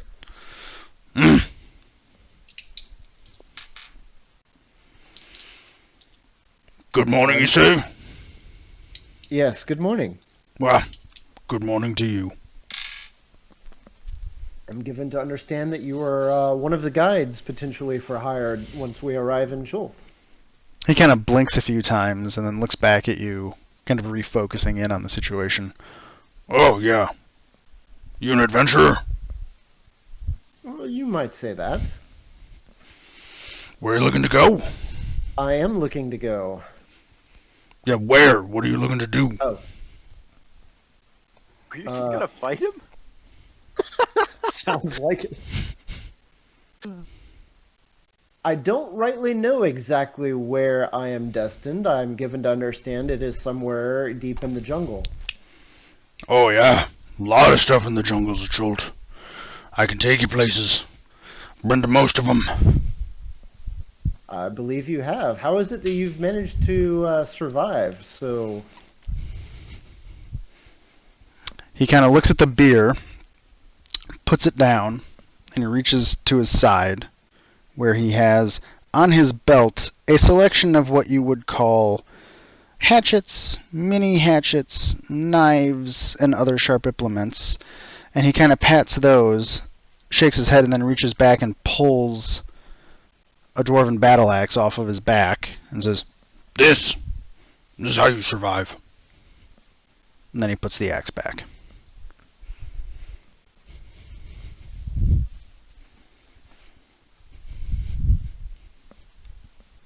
what do you know about all of the undead that seem to be coming out of the jungle?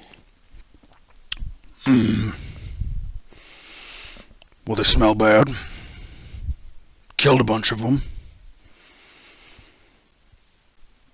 You stay to the rivers, you can make it a little easier not to get, swarmed by them. If you get out of your boat, that can be a problem, but there's ways around that. Again, he kind of pats the axe. Right. You've killed many, I presume?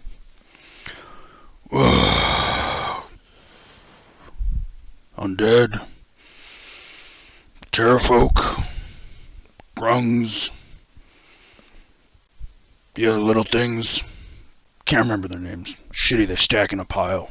They're small. Heads crack easy. You can kill it. There's bigger stuff. Gotta watch out for the plants, those are tricky. Gotta watch out. Well, yeah, some of them.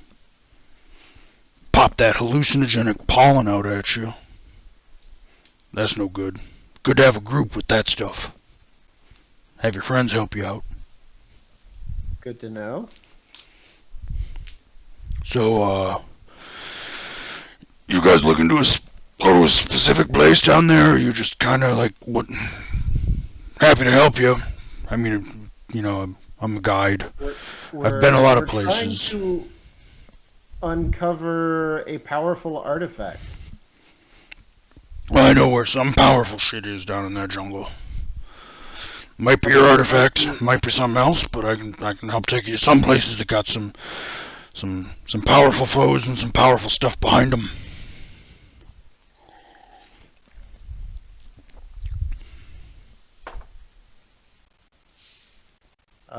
Are there any troublesome necromancers out there in the jungle that we would be doing well to get rid of? Don't know about necromancers. Definitely know about some dragons. Definitely looking for some folks that might want to kill a dragon with me.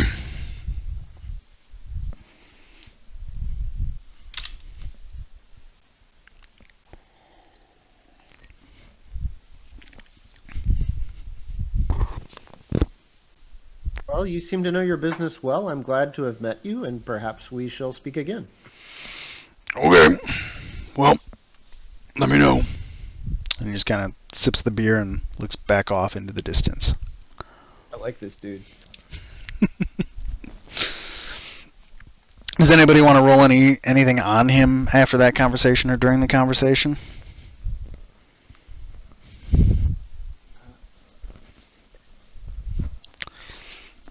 You don't have to. I'm just asking. Yeah, I want to do an insight. Like, is he?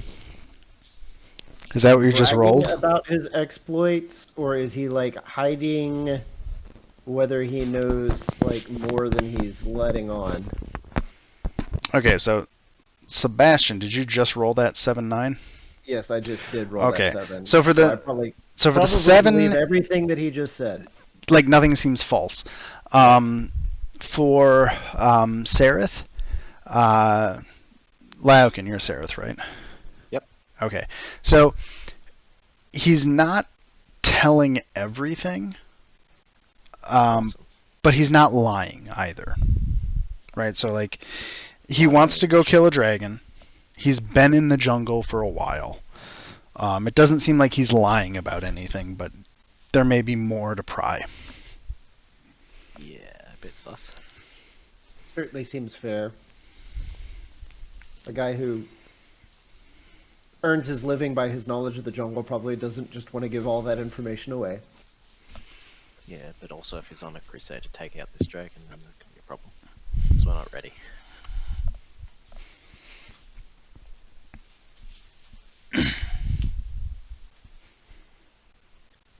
Sorry, I just found a fake eyelash on my floor, and I didn't know we owned any fake eyelashes. Are you sure it's fake? Oh, I know it's fake.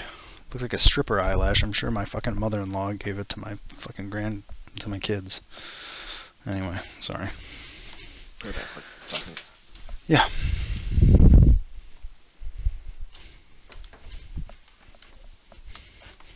So yeah, that's Hugh Hackenstone.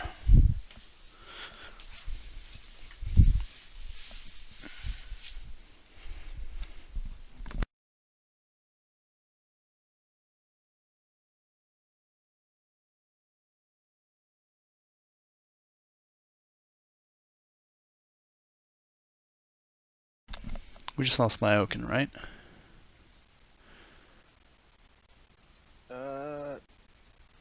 Malcolm? Hello?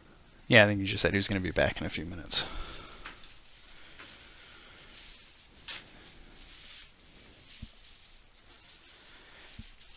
So, while we wait for him to come back, does anybody else have anything they want to do in the meantime? Aside from prodigiously draining every last drop of coffee on board the ship, nope. Are you doing? That's my justification that building a lot of ammunition takes a lot of time. Oh, you're just building ammo for your gun? Well, technically no, because arcade magazine, but getting Yeah. everything up to spec and working properly and not sleeping for the entire voyage. Yeah. Yeah, for your character, if you do that gunsmith, I know we've chatted about it, but like, I'm gonna try and come up with a way to get you back to town. I don't know if I'm gonna be able to. So like, if that becomes an issue down the road with the wondrous items, we can figure it out. Yeah, I mean, I'm probably gonna take at level 2 the bag of holding. So if that's an option by the town, I don't know if stocking up on a bunch of assorted raw materials is a thing, or just rolling with it. I'm mostly in it for the gun. Okay, because I was looking at it that the thunder fucking whatever the upgrade to the gun is, I don't care about you doing that in the field. I just don't feel right giving you another wondrous item at the level 5 upgrade unless you guys get back to like a camp or a base or something for a day or two, if that makes sense. Yeah, no, that's fine. The mechanical servant thing, I'm assuming that's probably rolling the same deal, or What level is that at? that was 6. That's level 6. I'm assuming that those would probably be. So, yeah, I mean, to metagame a little bit, you probably want to, if you guys find a way or choose to go back to Port Nyanzaru or a camp, you'll want to do it once you hit that kind of that break point. Unless you find something close enough, out in the forest. You won't. I don't know. No, Yeah, like, probably not. because the structure of this campaign, just to, again, metagame a little bit for you guys so you know, is that, like, the first chunk of it is going to be a jungle crawl, right? So, like, you're going to get to Port Nyanzaru, you're going to do what you want to do there, and then you're going to go out into the jungle. And unless you guys do something very interesting, you're going to be in the jungle for probably 1 to 2 months. And I'm going to try and engineer a way back to the port for you. And then you're going to get into stuff that is going to kind of negate going back to Port Nyanzaru until the campaign is over. So you're probably going to have 1, maybe 2 chances to go back to town. And then you're going to be back in the jungle. So just that's kind of how the campaign's structured. And it makes sense. Like, it's not shittily structured that way. I just, with your character, I don't want to fuck you over. Yeah.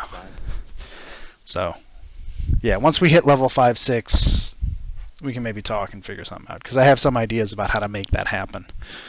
So that you can have the progress that your character needs, if that makes sense. Yeah, totally. Cool. How you doing, Sebastian? Good. Cool. Whoa, what just that? I meant to click over to a different server to check a chat, and my dumbass clicked on general. Okay. Do we have Daminar? Yeah, I'm here. Cool. Do we have Lyokin yet? Present. Cool. What time is it? 10:54. This is a good time for me to stop and restart the recording. So Start. I cast produce flame and burn the ship. Well, fuck. You guys are about 1,000 miles. And TPK, roll new characters. Let's talk next week. Okay, so does anybody want to do anything else on this day? This is day 2 at sea. Everyone's room seems fairly well guarded. The dwarf doesn't have any magic items, so no, I'm not going to do anything. Okay, so if nobody does anything else, as dinner gets closer, or as you get closer to dinner time, it's a weird turn of phrase, a very fancy lad comes out of the other cabin and begins kind of trying to essentially carouse or get people to listen to him. You get the impression that this guy likes to talk and likes to have people listen to him talk. He's dressed. Is he a bard? He could look like a bard. That's not an inaccurate description. You pick up, because he says it many, many times, his name is Volothamp Gadam, but you can just call him Volo. And he is... The Volo? Yes, this is the Volo. And he is sailing to Port Nians. Volo always there. He is there so DMs have an exposition tool, God damn it. That's why Volo's there. He's there to help fill in plot holes. So Volo is kind of gathering crew members around him as the day starts to end. He's got his mug of beer, he's sipping it, but he's not drinking too much of it because he's having a good time telling stories. And he's looking around. You can tell that he's looking at you guys. He's giving you guys like meaningful looks, meaningful nods. Not in a weird way, but in more of a like, you can tell that he wants to talk to you. And so do any of you kind of respond to this, or do you let him just keep talking to the sailors? I ignore him. Fantastic. Sebastian seems to be our mouth, so. Yeah, I'm getting that. I mean, all y'all can feel free to chat, because otherwise it's just me playing characters all the time, which is fine. But if anybody else wants to talk besides Sebastian, you're more than welcome to. The problem is you put the camera up, Sebastian. Yeah. So yeah, you can see my facial expressions, how I'm reacting to things. There's another game I play in that, since we used to meet in person, but since things being what they are, we are doing Tabletop Simulator plus Discord, and I find that everybody having their cameras on seems to help the flow of the game. I'd have to get a goddamn webcam. Yeah, good luck. I hear that they're hard to find right now. Well, so, okay. Sorry, this is not game related, but right. Given what I do for a living, I specifically have not bought a webcam, because if my work wants me to get a webcam, they can pay for the fucking thing. And I don't want to be in Zoom meetings with my camera on. So I have resisted getting a web camera specifically for that. Because I like wearing t-shirts. So I'll go and ask for Vela's autograph. I'll say I read his Guide to the Sword Coast, and it was very helpful as I made my way out of the East. Was it? Was it now? Fantastic, fantastic. I'm glad it helped you. I'm so glad it helped you, and I would be honored to give you an autograph. What has your... Who have we got there? We have somebody else on camera now. We're switching cameras. I can't tell who is who, though. I'm Daminar. Oh, hey, Dan. I would say if you go back and look in NGED long enough, you'd find pictures of me, but they're probably not there. If you want to imagine a picture of me, imagine a dwarf that grew an extra foot and has a beard and a bald head, and you've got Grimmish. There you go. And I'm walking around my basement living room while I play characters. Anyway, Volo is very excited. He's very happy that this was helpful for you. He wants to give you that autograph. I will give you that autograph, and I would love to hear why you are going to Chult right now. And he kind of gestures out to the group of people in front, because there's a group of sailors around you. And he's hamming this up. This is his bread and butter.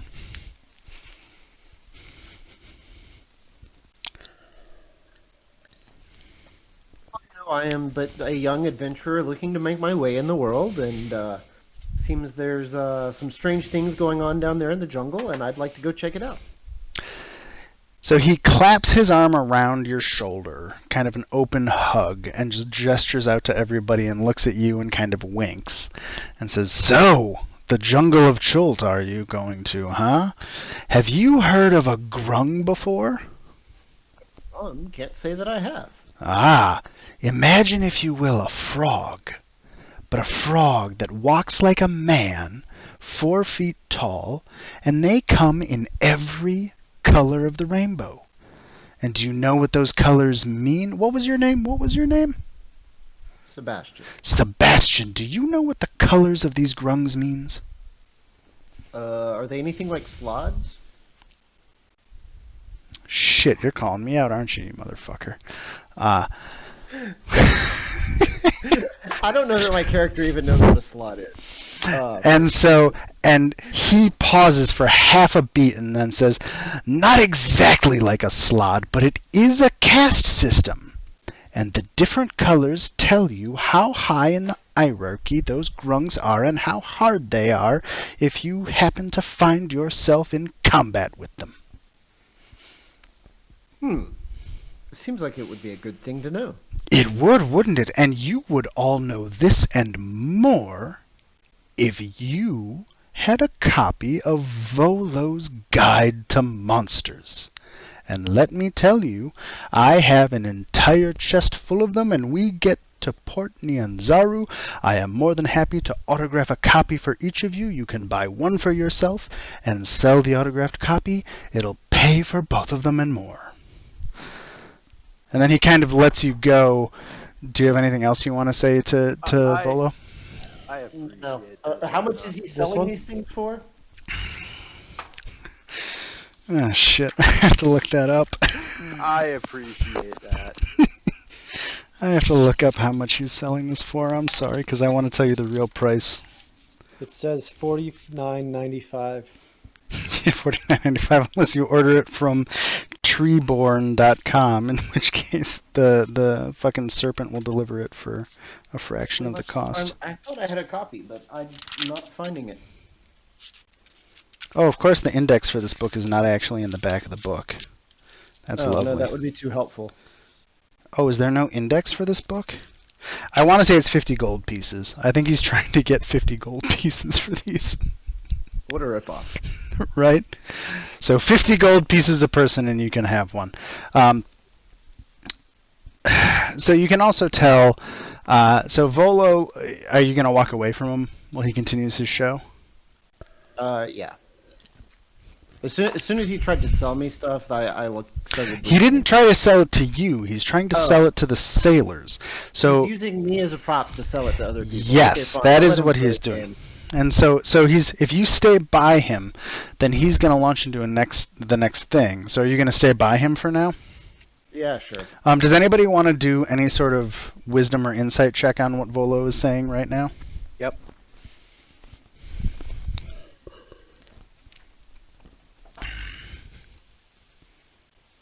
Did you roll Push 2, the Sareth? Yes. Wait, Okay. No. I pressed it once. The second time was for backing up when Sebastian first rolled. Okay, you know what? Sareth and Sebastian, just both roll again, please.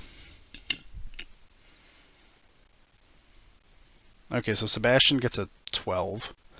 Sareth gets a 14. You both get the impression that Volo is trying to sell, obviously, his bullshit. He also pretty much believes in what he's saying. Like, when he was talking about the grungs, like, he's definitely hamming it up, and the part where he's using you is definitely a prop, but he's not lying. Like, he believes this thing about the grungs. This is not him just, like, completely bullshitting. He thinks that grungs have a caste system based on their color. And that they're giant frog people that live in Chult. So he's towing the line, right? Like, he's a showman, but he's not being... he's not outright lying to these sailors. He's just trying to make his buck. Right. So that's what you get from him. So if you stick with him, then... let's see here. So you are sticking with him? Sure. For a second? Okay. So my character is not nearly as wise to what Volo is as the player is. I know. I'm trying to make sure, like, because if we're gonna keep this bit going or not. Yeah. So then he kind of lets you go, and he turns to you, and he kind of winks with the eye that none of the sailors can see in a very conciliatory fashion, as in, like, I'm kind of fucking with people, but you and me are doing this right now. Yeah. And so he says, so, what do you know about dinosaurs? dinosaurs. Aren't they like giant lizard things? Exactly. Giant lizards. Some of them eat meat. Some of them eat leaves. But you know what the best part of all of them is? And he kind of looks out at the crowd expectantly while he waits for you to answer. Do they smell funny? Some of them smell funny. And you notice in the crowd, the foppish guy, that Ferrule guy from your thing, he kind of blushes when that comment about dinosaurs smelling bad comes out. It's kind of weird. It's kind of weird, but you should put that in your mind for later. Ferrule definitely heard that, and he noticed it. And Volo turns to you and he says, yes, they smell bad, but you can also bet on them at the pit in Port Nyanzaru. They have dinosaur races. Have any of you ever seen a dinosaur race? Can't say that I have. Oh, well, you should try it sometime. When you get there, my recommendation for you is to bet on the Triceratops or the biggest carnivore you can see, but not a T-Rex. And then the sailors are kind of all start shouting and jeering at each other. And Volo kind of looks back at you again and winks. And then at this point, there's another opportunity for you to leave or for you to stay up there in front of everybody with Volo. I'll go ahead and step away at this point. Okay. So he kind of waves to you and says thank you as you walk away. I like a good game as much as the next guy, but this is starting to get a little silly. Okay. Well, so you walk away. Later in the day, you notice when you get back to your cabin, Volo has actually sent a copy of Volo's Guide to Monsters to you. Oh, cool. So if you have any roles where you have to do an insight on monsters, if it's something that's actually in Volo's Guide to Monsters, you get an advantage. Cool. So I just realized I don't actually have a physical copy of that book because when I went to go get it from my favorite gaming store, they were sold out. And I haven't been back since because of the virus. Okay, well, I'll probably have a copy in a week or so. So by the next session, I'll probably have a copy so we can figure it out. But keep in your mind, you get the advantage on Volo's Guide to Monsters shit because you have his book. For all that it's worth. Toilet paper, we can also use that. There you go. Is it autographed though? Oh, hold on. Nope, not autographed. I rolled a 3. Okay. So there you go. That was your introduction to Volo. He's traveling on the boat with you. He'll be in Port Nyanzaru once you get there. That didn't work. Yeah. So does anybody want to do anything else today?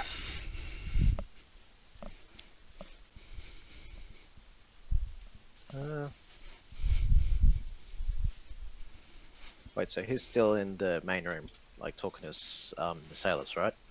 So Volo is kind of holding court on his end of the deck here. Let's move Volo over here. Hugh has fucked off to That's not his room. Yeah. the upper level. That's where Laukin's going. Yeah. Yeah. And Shago is just kind of watching and smirking. Like, Huh.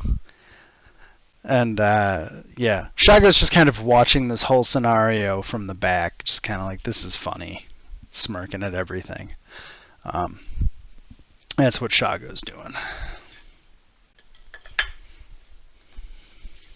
So Volo's essentially going to just continue holding court as long as he possibly can.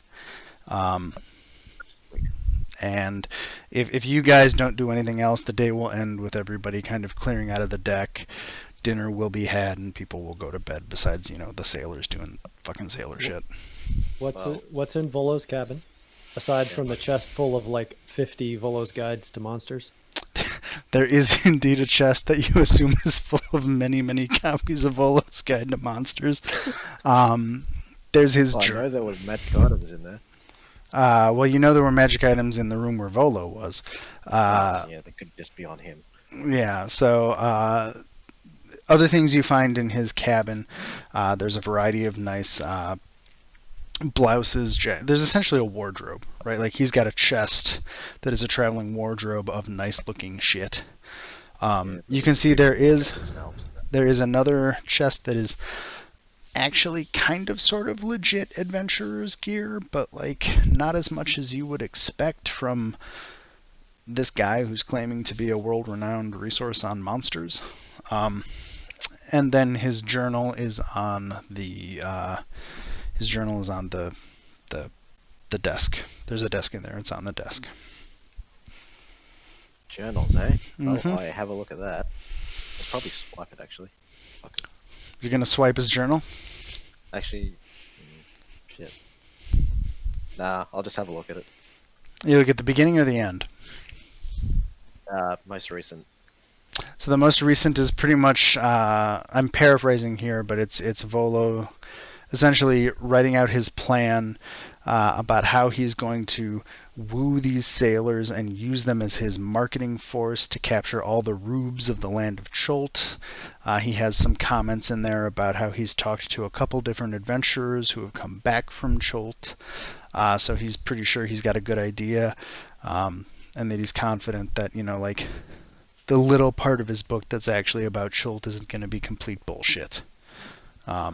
So like you get the impression from the last entry that he's a fucking marketing douche, right? Like he's not evil, but he's just a marketing douche. Yeah, Like he believes he tries to put what he's he a fairly competent wizard, but he hasn't been to as many places or done as many things as he claims in his books. Yeah. Yeah, so He's most of taken it's- plenty of other people's stories that he's traded over a meal at a tavern and like rehashed them as his own. Like this guy is writing a listicle based on Cracked, is what this dude is doing. That's pretty much where Volo's at. Is this like pre-2016 cracked or post-2016 cracked?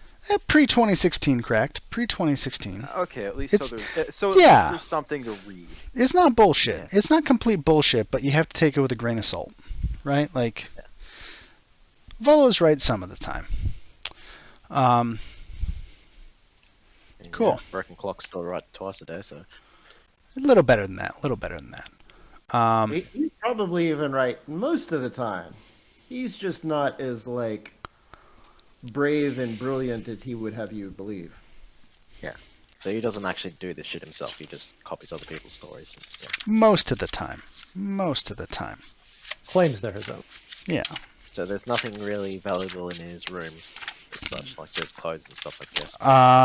Steal those. Let's see here. You find in one of the desk drawers there's a pouch that contains about 70 gold worth of Fucking assorted A. coins and gems.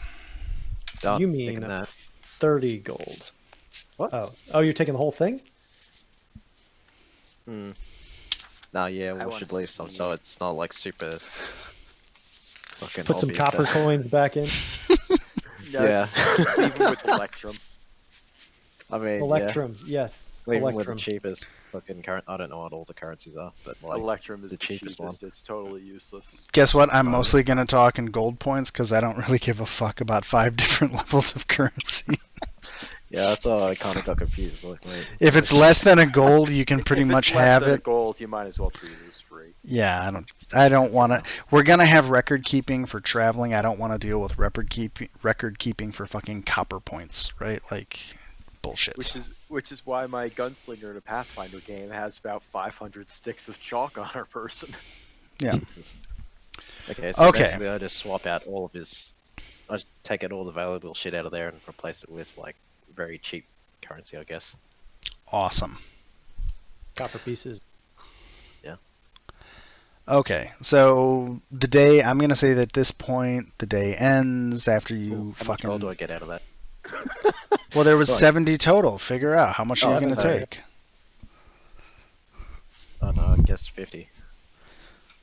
Okay, so you take 50. Let's see If here. you take 70 So- gold coins and replace it with 70 coppers, you probably made about 69 gold coins. Wow, look at this math, motherfucker. On the. 69 coins. Okay, that way. Let's see here. Hold on. Let me.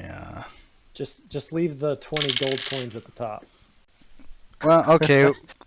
We rolled pretty low on the percentage to notice, so Volo doesn't fucking notice. Par for the course. I'm also gonna say Volo just walked back in with another 350 GP after that stupid bullshit, so Yeah, there you he go. wouldn't give a shit. He sold Yeah, 7 But I books. mean, Yeah, I'm a fucking poor druid. I need all the gold I can get. Volo did okay. Okay, so is anybody going to do anything else? Otherwise, I'm going to progress the day. No, I'm good. Okay, so we are now on day 3. At this point, does anybody go above deck? Yeah. I am always Yeah. above deck. I think Oh. my character would probably just meditate there or something. Okay, Trance, whatever the hell you call it.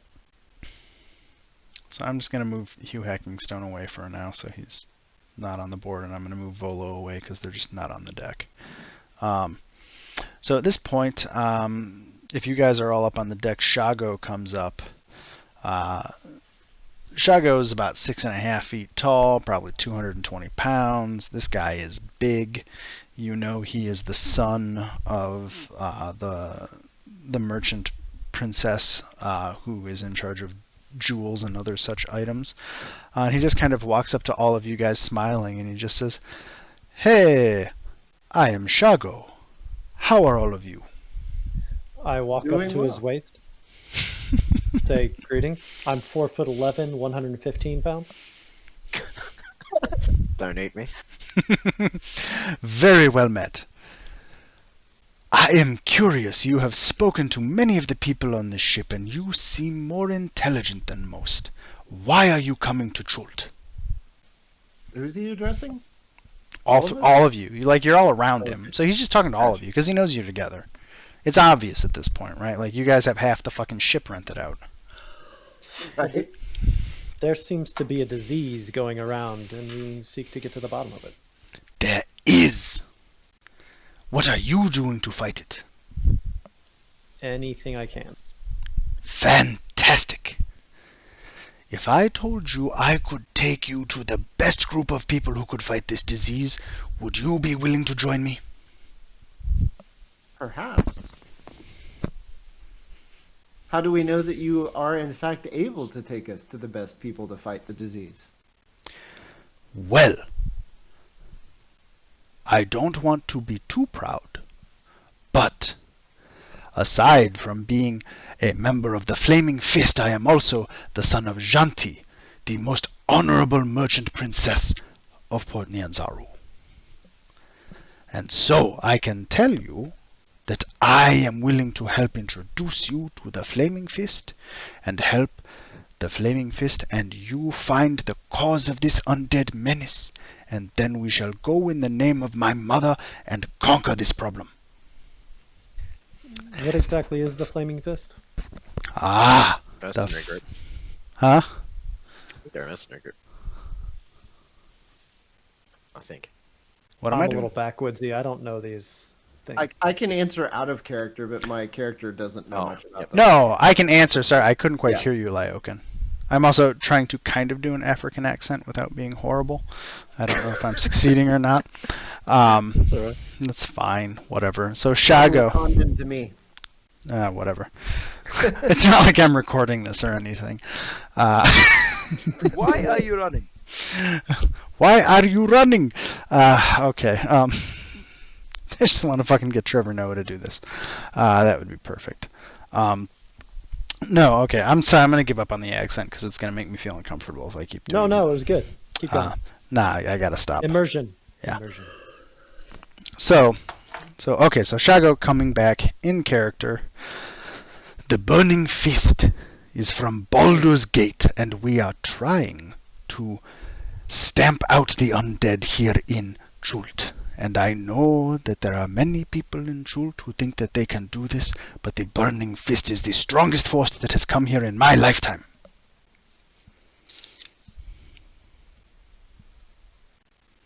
Okay, and you have a strong presence in Chult. We have Camp Belarius, which, although it is not as big as the city of Port Nyanzaru, and blah, fuck, I can't keep this accent going. I'm just gonna fuck it up. I'm gonna stop. We have Fort Belarius, which is not as big as Port Nyanzaru, but it is much more well defended than maybe Camp Vengeance, as you've heard from the Order of the Gauntlet. We have realistic leaders with realistic plans who are slowly pushing forward into the jungle and slowly turning back the undead. And we have the support of the entirety of Baldur's Gate's might behind us.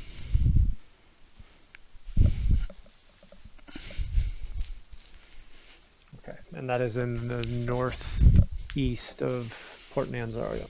You guys have your map? Can you see the map? Yeah, it's a little hard to read, but yeah. Okay. Belluarian? Am I saying it wrong? I Yeah, keep like forgetting it. Belluarian. And not an S. Belluarian. Yeah, sorry. It's Belluarian, not Belluarius. Sorry about that. It's the port way up top in the Bay of Chult. So you can see it on your map. Like if you guys had studied the map, you would know that it's up there. I will definitely have studied the map. And maybe copied it at some point in time on this journey. That's fine. Because if you copy the map, note it down somewhere. Because I'm not going to record keep for you guys, but... I'll make a couple of copies and hand them out to people. Oh, this might be a good point, because this map has been put out. Do you want to ask me any questions about the map? Sorry to break the middle of fucking Shago's moment, but... Yeah, sorry. Like, anything on this map would have been fair game to ask... Shago about. Well, you could ask Shago, you could have asked Sylvain, Or Wakanga. or Wakanga. Yeah, you could have asked anybody about this, so if there's any like exposition you want about this map, let me know and I'm happy to go over it.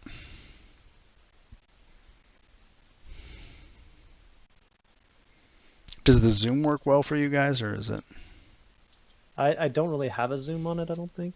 If you I can- open up I and can- click on it. Oh, hold up. Click on it, Hold up. View it. It fills the window. Try now. There Yeah. we go. Now I Yeah. can zoom. There we go. Okay.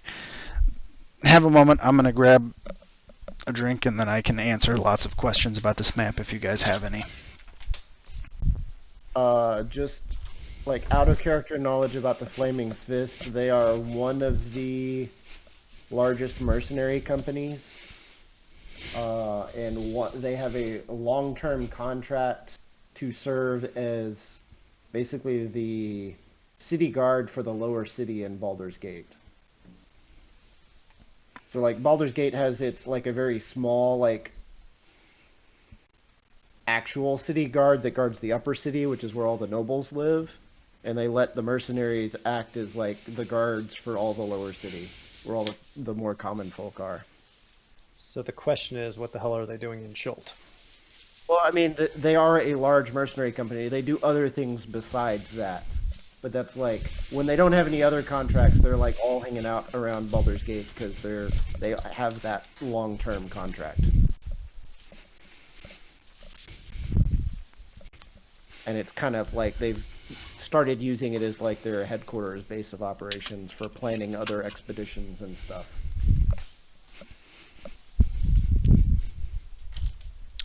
So I don't want to necessarily keep telling you guys when to roll. So if anybody ever wants to roll an insight check during a conversation or anything like that, please feel free to just tell me you want to do it and then do it. Like if you want to figure out what's going on with the person you're talking to. I'm going to ask him, well, I guess I don't know that information. I don't know that they're a mercenary group. He didn't So say that. I mean, you would. Sorry. So this is partially this is my problem because this is the first time I've ever run 5e, and I am not familiar with D&D background at all. So I think probably most people would know that the Flaming Fist is a mercenary group. Like they're big enough out of Baldur's Gate is a big city. The Flaming Fist is big enough that unless you're an idiot, you would have heard of them, especially if you're a traveler or an adventurer of some sort. I probably would have ran into him while yeah. going through Baldur's Gate. Okay.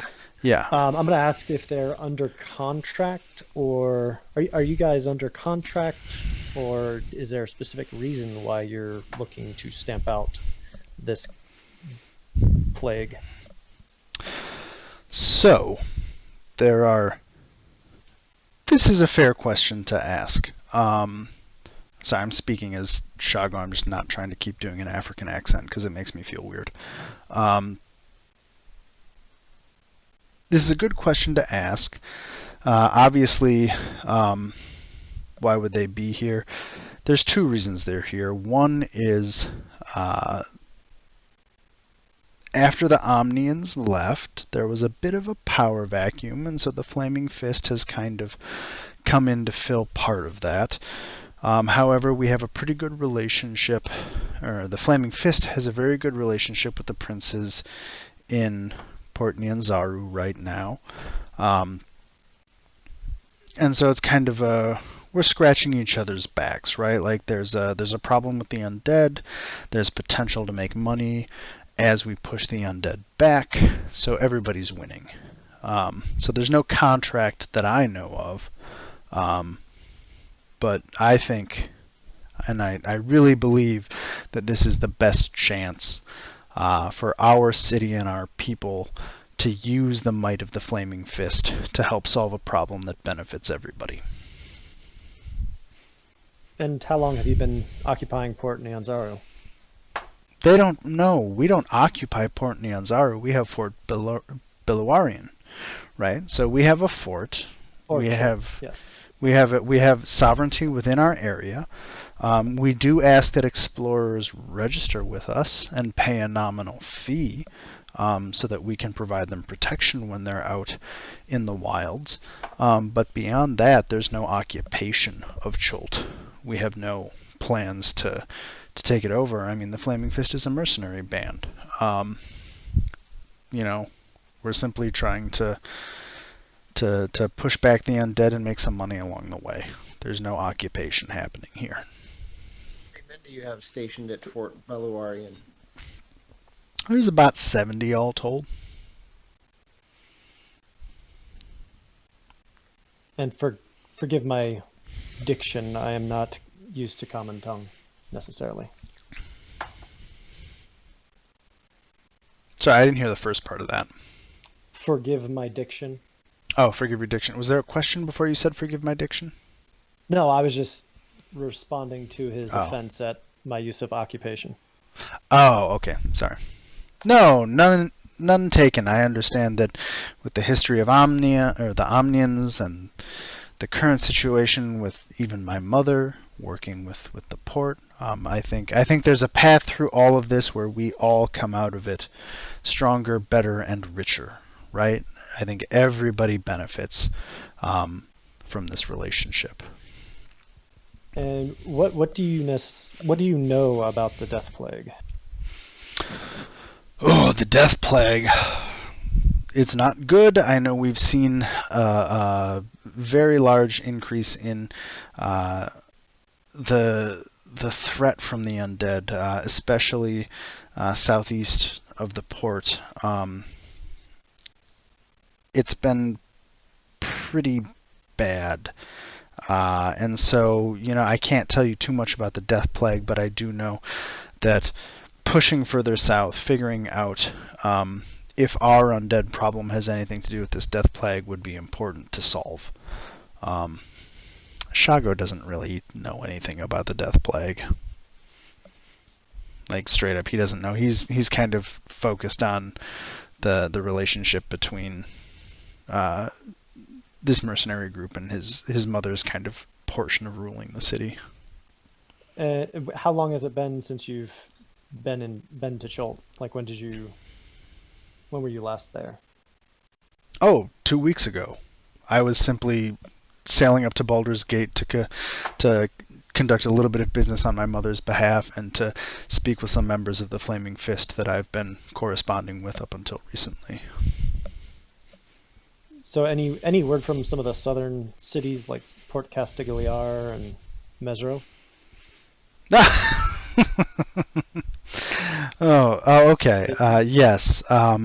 So Mesro is ruins. It disappeared about 20 years ago.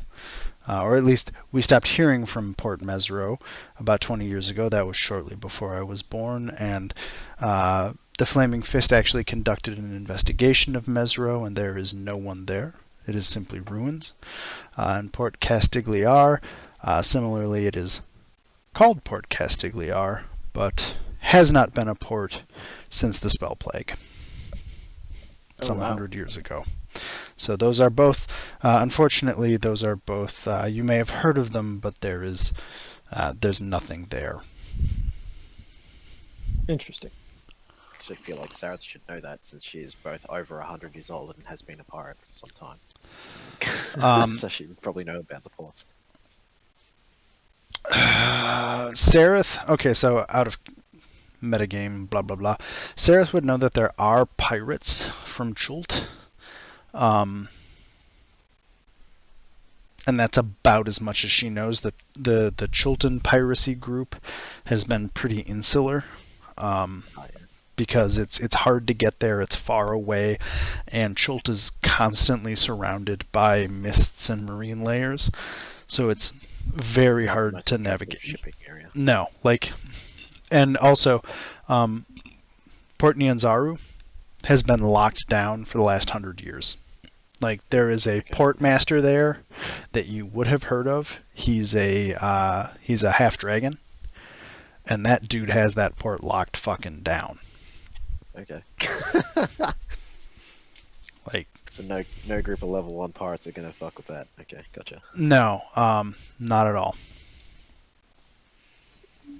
I want to ask him what he found so amusing about something that Velo said before. Oh, why was he laughing at Volo? Yeah. Volo has it half right. But he obviously doesn't know what he's talking about. Yes, the grungs have different colors, but if you knew anything about grungs, you'd know it's maybe not quite what he's saying, and yeah. I can tell that Volo's never actually been outside of maybe a tavern in Port Nyanzaru. And so he's just got kind of Shago is completely convinced that while Volo may have some idea of what's going on, he's never set foot in the jungle ever. Right. So he's just laughing. And Shago's 20. He's a young guy.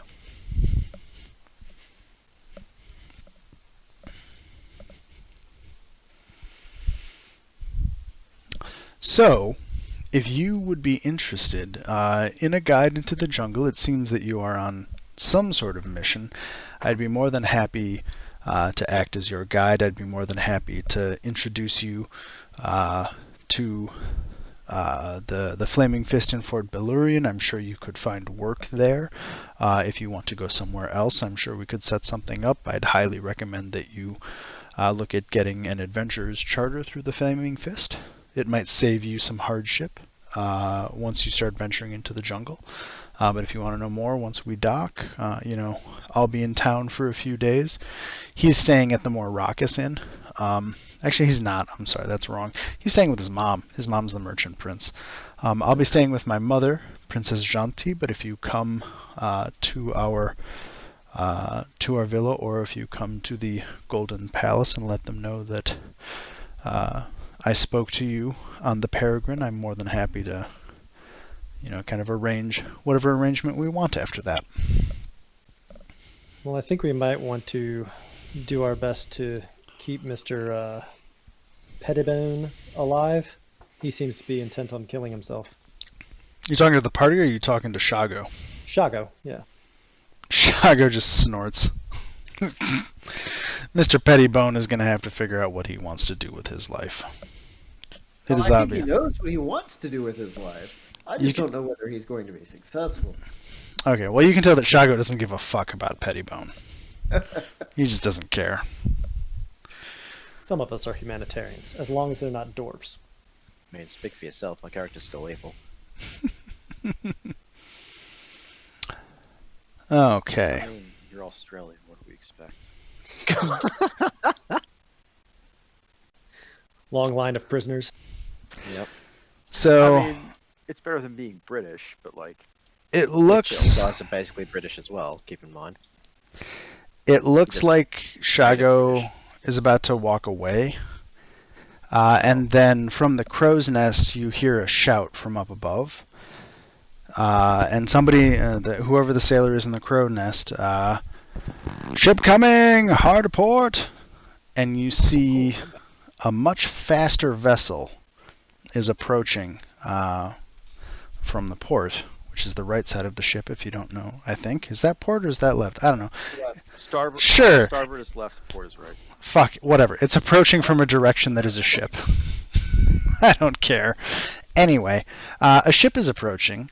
Around, my bad. However it goes, yeah, port, starboard, I don't know, whatever. A ship is approaching, and very quickly. It is obviously a ship that is designed for combat. Interdiction. Interdiction. Yeah, you're fighting a Hictor. You guys are getting bubbled. A Hictor is approaching. Pretty much, you guys are being run down by, as it gets closer and closer, what is obviously a pirate ship. Sereth, Like my crew. let's see here. What roll do I want you to make, Sereth? I want you to make a roll, but I have to think about it. As long as it's not like history. Can I have you make a memory roll? No. Oh. Great memory should be an intelligence roll. Yeah, give me just a straight. Give me intelligence perception. So do I just roll them like separately or like? Is perception a trained skill, or are you proficient in? Yeah, it is. It is okay. Just So 12, so. yeah, so you want to roll 20 with your intelligence plus your perception modifier. Well, it's plus your perception plus your intelligence. So you're adding both bonuses. So 'Cause yeah, fucking- so you get your proficiency and your intelligence modifier instead of your wisdom modifier. Did you really roll a 1? Apparently. Boy, you don't recognize a goddamn thing about that ship. It's a fucking. It's just a fucking pirate ship. Good job. I'm gonna scale the rigging to get a better look at the ship as well. Yeah, pretty much anyone could do a better roll than that. Yeah, I guess if anybody else wants to give a perception roll, go ahead. I don't know anything about piracy, but Oh shit. I don't know anything about the ship, but I sure do see it. Okay, so Sebastian, it's a fucking pirate ship. Good job. You figured it out. 100%. It's a pirate ship. how many men on board? Sib, you're wearing shoes. Good job. Daminar, again, it's a pirate ship. So I'm going to. This is what Any happens kind of when you hold your numbers or breath for a anything? week. Like describe it to the person who is a pirate. But Okay, so I'm moving you to it's this completely ship. fucked my perception. It is a 3-masted ship. It is slightly longer, about 20 or 30 feet longer than the ship you're on. You're on a merchant Wait, they vessel. already This, boarded us? well, they're going to. They're going to have boarded you. If you They're attacking. could drag your duders on. There's a couple people on deck already. Obviously, Shago is up here, Hugh is up here, Farul is up here. You guys were all up here. So if you can come up, they essentially, they don't shoot you guys at all, but they get close enough, grapple, and start boarding the ship. There's not going to be any surprise round or anything because whatever. For those who haven't used Roll20, click your character and roll initiative. I don't know how to do this. I'm sorry. Why is that character? Okay, so open up your character sheet, then click on your little token, and then if you That's under bio and info. You're good. Yeah, That's what I did, but it doesn't have my stats or anything. under Okay. character sheet. Oh, okay. Hang on, I did the wrong. So we And roll you have initiative. to. So if you click on your token and then Got you click initiative, it'll automatically add you to the initiative counter, which is something I fuck up all the time. So Yep. I don't know why it's not showing my fucking token properly though. That's really annoying. How do I resize the token? I don't think you can. I think that's a DM Grim only thing. thing. Which There you Yeah, go. he's done. That's close. Okay. Where the fuck did the initiative order go? it doesn't look. There like we go. oh, Found it. There Oh, we go. look. Gotcha. Okay. Initiative. And turn order. Dude, Sib, what happened there, bud? What happened where? Your initiative. He probably rolled a 5. It's bad. I Yeah, you rolled a 4, yeah. Okay, Just let's look up my see. perception check. Our initiative. Oh, I don't like that roll. Gale has not slept well. That's my excuse. Has not Yeah, slept my well. character was has not meditating, been that's her breathing. excuse. Sorry, I'm getting my combat stats out real quick because we Quick, do give have him a more fight. coffee. Coffee and remembering to breathe. Sorry, somehow we spent more time talking than I thought we were going to, so that's my fault. God damn it. Okay, 14 is where the pirates will go. There's always too much exposition in the first episode. I know, right? Sorry. Well, no, it's just Actually, I'm just gonna have the pirates go at the end because we got a lot of fucking pirates here. So the pirates board. It looks like Sereth, as they get closer, once they finally board, you recognize that bandit captain. That is Oh. definitely the pirate captain that fucked your old ship over. Wow, okay, what an asshole.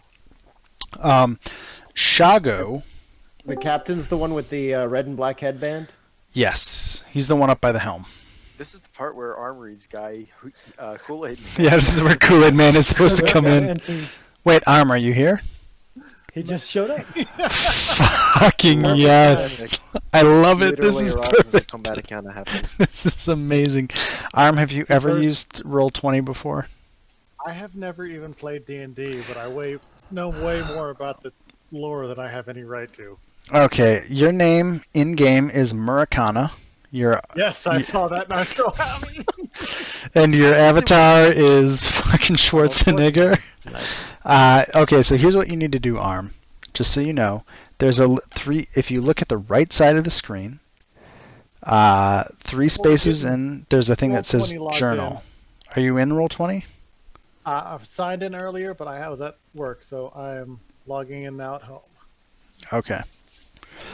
So I'm going to handle all the NPCs after you guys go, just to make it easy for me. Because I'm the DM, so fuck all y'all. No. Arm, you've been, I guess, sleeping in the hold of this pirate ship after, or not pirate ship, but merchant ship after you got hired to go do some shit, because you're a barbarian. And you're about to fight a bunch of pirates that just accosted your ship. Oh, fuck.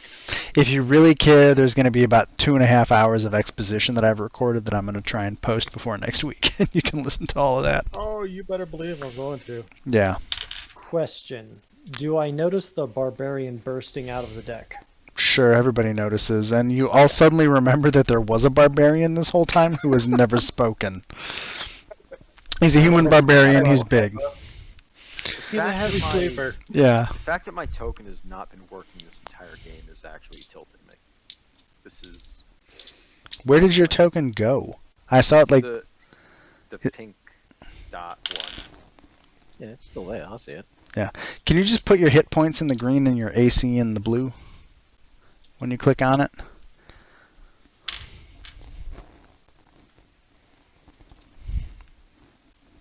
Whatever.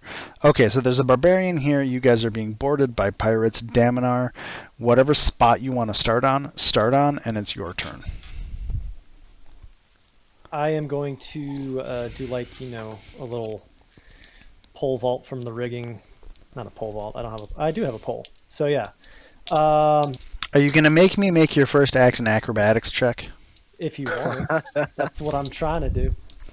Like, if you want to do an attack, sure, fine, do a acrobatics roll for whatever the fuck it is you want to do. Nah, it's fine. I'm just gonna land down there. And Okay, I'm so- gonna smack this guy with a stick. Okay, let's see what happens. As soon as I can scroll down. Okay, Daminar, 13 with the quarterstaff. That is a hit. If you hit the quarterstaff itself, it should roll the damage. Where it says like quarterstaff plus 5. Yeah, I got it. Click that and it should roll damage. That doesn't look right. It's a D8 plus 3. That would be max damage. I guess that's possible. 11? It looks like it rolled an attack again. It It's does. showing, Yeah, showing it a didn't plus do 5 damage. bonus. I There we clicked go. damage. You did 5 damage. So That sounds better. you whacked that guy. I do want to say I can possibly do 11 damage. That's fine. Okay, so D8 you plus 3 is you- what I have. yeah. Well, so when I hit quarterstaff, it rolled that 5 bludgeoning. Cool. So you whacked him for 5 damage. Shago, wait, why is Shago going? That's weird. Did I roll initiative for Shago? How the fuck did that happen? I didn't roll initiative for Shago. Okay, fine. Shago's gonna go fucking over here. He's gonna attack that guy. He's gonna miss. Shago misses because Shago's dumb. Sareth, it is your turn. Sweet. I am going to be. Apparently, I was extremely drunk, so I'm going to be where the stairs were because I probably wasn't paying attention to the fact that the fucking pirates rocked up. Hold up. Sorry. Let's fix that. Okay, Oh, there you go. Cheers. Alright, I'm going to shoot at the guy that Demnar just attacked. Okay. I can throw daggers, right? Actually, how far is that? 20 feet? 5, 10, 15, 20, 25. 25. Okay, that's past my range for a dagger. I'm going to shoot fire at. You do know we're on a boat, right? Yeah, but Your it's at him. And Range on top produce deck. flame. Okay, so you do 4 damage to that guy. He is not looking good. And then it is Daminar, how are you in here twice? You cheat. I think it's just going around, isn't it? You're in here twice. So you rolled initiative twice. I'm going to trash this I one. don't know. Okay, Sebastian. It is your Alright. turn. I'm gonna move up, pull out a long sword, and take a swing at this guy. You miss. 9 misses. Yep. And then we have Gale. Gale is going to let out a very long sigh, that like holding your breath for 3 days long sigh. Glare at one of the guys who's trying to board across, and here's the thing about air genasi: they can once a day cast levitate. Is that a concentration or a one-time spell? It's a one-time. So Gonna make me go look at my fucking player's handbook, aren't I you? link this into you can search it under the little the eye icon. I'm trying to figure out how It's I can so get hit or photo, miss. but I didn't add it to the spells thing because it's spell like. Oh, this is a concentration spell. Is it? One creature or loose object of your choice that you can see within range rises vertically up to 20 feet, blah blah blah blah blah. You can move by pushing or pulling against a fixed object. So you can essentially float in the sky while you concentrate on it. So if you're going to try and fire a gun while you concentrate, you're going to fail and fall to the deck. Yeah, I was looking in the wrong place to see that because I'm dumb as shit. So I may be a dumb GM, but I'm not that dumb, motherfucker. See, I'm just a carnivorous piece of celery with a smartphone, so Okay, so you have a gun. Are you going to shoot anything? yeah, I'm just gonna belay that. Pull the big fuck off metal gun thing off the back, and this dude, he looks like he's trying to get across. Let's put an end to that. Roll your dice. Do that pulse thing anyway. You just click and hold. Ah, Yeah. so that guy should also- be nearly dead. So So I just want to make sure I've got this done. Okay, I just had to fix a thing with the roll. yeah, right. Well, What the fuck is that? you fucking hit him. So you want to roll damage? 9. He's not looking hot. He's not looking good. That thing is going to. Do you have to reload every time? It's a reload as a bonus. Yeah. Yeah, so that thing's just gonna go off like the appropriately named thunder cannon that it is. Okay. Bye bye. So now I'm gonna go with everybody else. Bonus is just reload. Yeah. What about our armoring? You there, Arm? I am always here. So. Okay, so I'm gonna say that Arm has an initiative of 5. Cool. And you go right before all the NPCs. So you can move up to 25 feet. Each square is 5 feet. And your goal as a barbarian for now is probably to run at things and fucking hit them. Wait, can't he do 30 feet? Because, you know, I don't know, 25, 30. He's got an enemy within 15 feet, so I don't think it matters. God, I'm still trying to figure out the interface on this thing because So click on your Arnold. Move him to the dude next to Shago. So there's a little circle with a black dude and a little circle with what looks like an angry dwarf.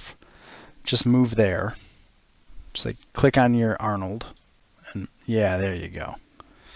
Now, Okay, he's hopping over the railing there. sure. it's barbarian, dude. He just popped out I'm of the just- deck. I'm just gonna let's say I'm just gonna fucking give it to him, okay? We're doing cinematic I combat. dig it. So type in the little box on the right side /roll and then wow shit, I don't even know how to do it. I'm so used to using I need him to make a melee attack here. Can you open your character sheet? yes. Hold that thought. Takes me a second to get back to it. Character sheet. Okay, so you got the character sheet open? Yes, See where it says Great Axe in the middle about halfway down? it's actually at the top for me. Okay, well, click Great Axe. Awesome. You rolled an 11. You missed. So you get to go again next time. Hugh Hackensaw is going to go. Let's see here. What kind of armor 2, are these guys 3. wearing? It's Probably not too heavy. it's not heavy, but it's 5th edition, so it's weird. Right. Well, I'm just trying to figure out, like, you know, are they like dexterous and wearing like padded armor, or you know, what are the studded leather? What are we looking at? It's a mix. They're pirates. Some of them have some leather. Like I'm using bandit tokens. These are pirates. If you know what a bandit is in the monster manual, don't be a fucking jackass. But these guys are not terribly hard to hit. Right. Fucking Hugh. God damn it. He misses too. Wow. Because why not? And then Farul, down at the bottom here, gives out kind of a whimpering cry, but then decides to do better and runs here and attacks that dude. Also, I had to turn the grid off for this map. I'm sorry. And Farul misses. Yeah, I see a grid too. There's a grid, but the actual grid Oh, it doesn't- isn't Oh, on. Yeah. We're not snapping to the grid. Yeah. Gotcha. So Also, now... if you ever want to move your token and not have it snap to the grid, just hold Alt. But on any other map, don't do that, you motherfucker. Okay, so this first, Oh. really? What the hell's that? 65 feet of movement. That's better. That was completely fucking pointless. Okay, so the northernmost the northernmost pirate is going to attack Armoring. And what has he got? +3 to hit. Instant death. What's your... Oh, that 1. So the top guy drops his fucking scimitar. The guy below him is going to attack Sebastian. And miss. Wait, Sebastian, what's your AC? Huh? 18, because I'm the kind of mad lad who wears heavy armor on a boat. You said 10 or 18? 18. Okay, yeah. He swings his scimitar and just goes bonk. Okay, so the next one on the boat you guys are on in front of Farul is going to attack. Wow, my desk is bouncy. Wow, he misses too. The one below him is going to attack Daminar. My desk is so bouncy. He hits. Let's see here. Let's see what kind of damage we do. We do 1d6 plus 1 damage. Ooh, shit. Take 7 damage, Daminar. Fuck, is he okay? You got a 6. I have 3 left. I know. Oh boy. Okay, so let's see. That's that. And then the rest of the bandits who are on the other boat are going to say very mean things to the rest of you. We have to roll for morale. About your mothers. Oh. My character's And orphan, you can't go there. Yeah, have you read my backstory? That's not a good choice. it is Daminar's turn. Top of the order. I am going to quarterstaff this guy who hurt me bad. I thought you should run away, man. Jesus. Why? This doesn't make sense. I'm clicking the damage type, and it's not doing the damage. You're clicking quarterstaff? Yeah, okay, so how do I... So click Click on the name of the weapon. click on the name on of the name weapon. Nope. Weird. That is weird. And any... Oh, are you? Well, whatever. Were you attacking the guy in front of you directly? Yeah, the one who hit me. For sure. Yeah, that fucker's dead. You just fucking take your quarterstaff, and he was already looking bad, and you just like smack him in the head, and he Alright, goes and cross-eyed and falls between the boat. Bonus action to then kick the guy to my right, and I'm going to kick off of him and take a move action away. I don't think I need to disengage in this, right? I don't remember if there are attacks of When you opportunity. use reach, you provoke an attack of opportunity. I do. Give me Okay. an acrobatics roll. Ooh. I actually. 14. Okay, you pass. Cool, you get to do Okay. it. All right, so unarmed attack to smack him in the face, and I don't know how to roll damage because that doesn't seem to work for me. I'll roll it for you. The 18 hit, and you did 5 damage to that guy. So you whacked him pretty good. And I'm no longer going to block that flank. Awesome, good job. Now it is Shago's turn because somehow Shago got in the fucking initiative order. He's gonna roll. It's just cool like that. Shago hits that guy, and Shago does a bit of damage. Shago whacks him with a sword. It hurts him. Sareth, it is your turn. I do more fire. Oh shit. 15 hits. Who are you hitting? Sorry, that guy. Can you ping it? I don't know if it's... Yeah, there we go. Okay, he is your flame bolt hits him. Yep.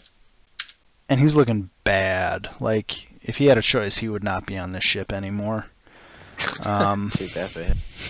probably won't also... be. It is now Sebastian's turn. Oh, wait. Oh, I go have ahead. bonus action. Oh, bonus action. Do the shit. Yeah. Healing word on Demna. Nice. What do you roll for that? Love you. There you are, 5, I think. Okay, so add 5 hit points. Should be at what, 8? 8. Awesome. Okay, so now Okay, it is Sebastian's turn. Bastian! You're my only hope. Falcor! Never ending story. Okay, sorry. It feels like the best time to get drunk. I'm 4 beers in. Fuck off. I have weed. I win. Ah, god damn it. I couldn't DM high. 15? Roll for damage. I'm not sure I could play high. Yeah. honestly. You smack him. Oh, Jesus Christ. There's so many controls in roll 20, and this guy is... You whacked him pretty good. There's some blood coming down that brow. Do you have any other actions? Nope. I don't get cool bonus action stuff. until Okay. later. It is Gale's turn. You want to hover again? No, although I realized I put my attack in improperly, so. Try Well, this again. fix your shit and roll your dice. I did. It did not have the ability modifier onto it, so let's try this again. That same guy from before. Dude on the other side of the plank. Yeah. Let's line up another shot on that poor bastard's face. Don't get too cocky before you roll. Let's see. Natural 1. Okay, you hit him. Roll damage. Oh, dead. Oh, let's see here. Let me draw a line.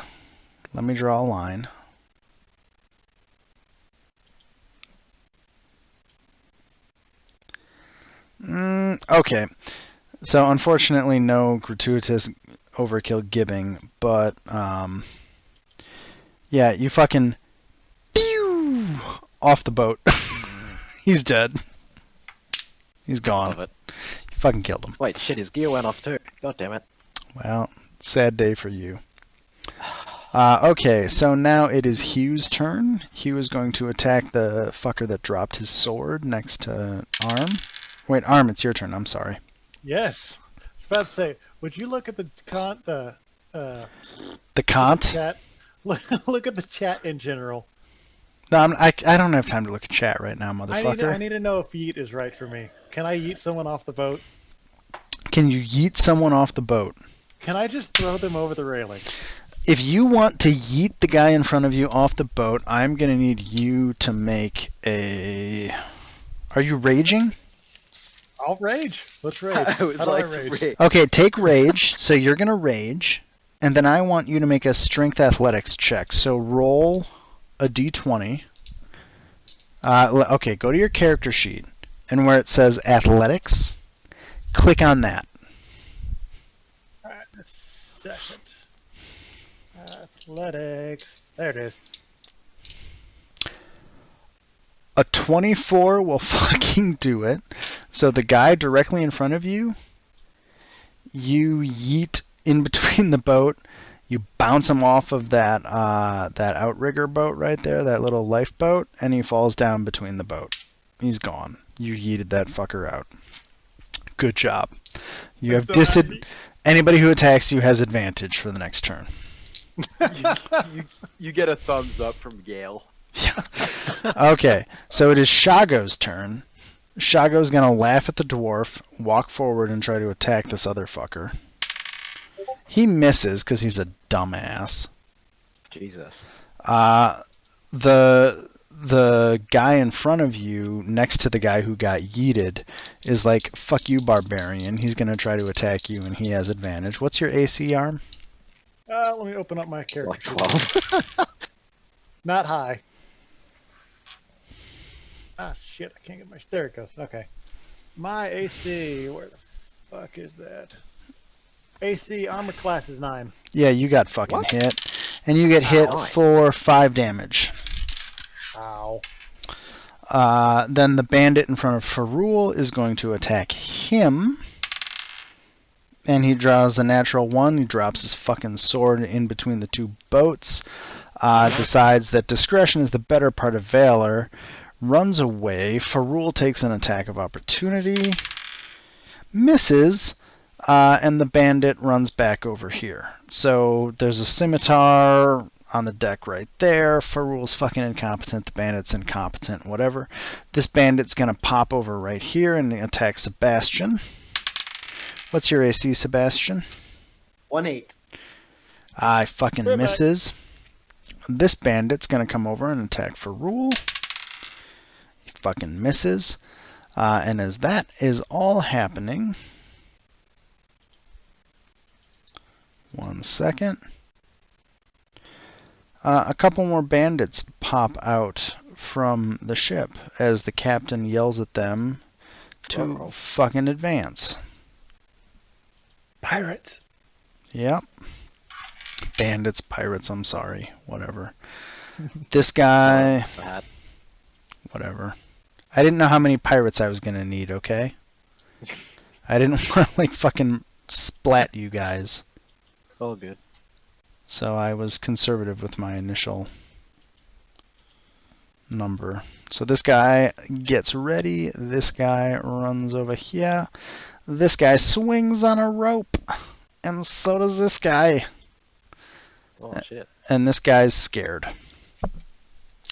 And we are back at You the should be. It's still in range. top of the order. It is Daminar's turn.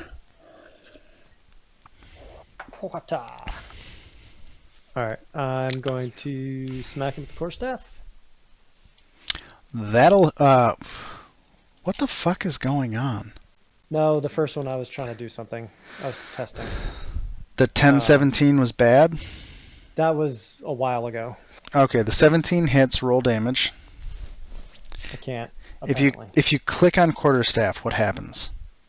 That's anything on quarterstaff does that. Quarterstaff that's below Okay. where you Yeah, roll. like when you make that roll, if you literally, like when you make the roll on the thing in chat, it'll say like 17, 11 melee quarterstaff plus 5. If you click on that quarterstaff, it'll. There you roll go! That guy. That Gotcha. guy. Okay, there, you do 8 damage. All right, and then I'm gonna punch him in the face with, or no, I'll spin around with an elbow to the face. To Do the you get jaw. do you get a bonus action for that, or how does that work? Bonus action. If I attack with a monk weapon, I can take a bonus action to do my melee attack. Cool. And Like the 5th edition version of Flurry. Okay, well that Yeah. misses, so you miss. Alright. He spits the blood out of his mouth and snarls at you. I guess it's Shago's turn for whatever fucking reason. He's gonna attack that guy. Again. Shago misses. Jesus Christ, I can't roll. We missed Sa- like 4 times in a row. yeah, well, Jesus. 3. Sareth, it's your turn. Okay, I am going to join Demna up here. How far is that? 1, 2, 3, 4, and 5, 25. 35 feet. How far can Yeah. you go? 35, she's an hour. So you can get to here. Well, as long as that's in melee range, then that should be. Yeah, you can get there. Shillelagh. No, actually, say because Oh. she's dexter.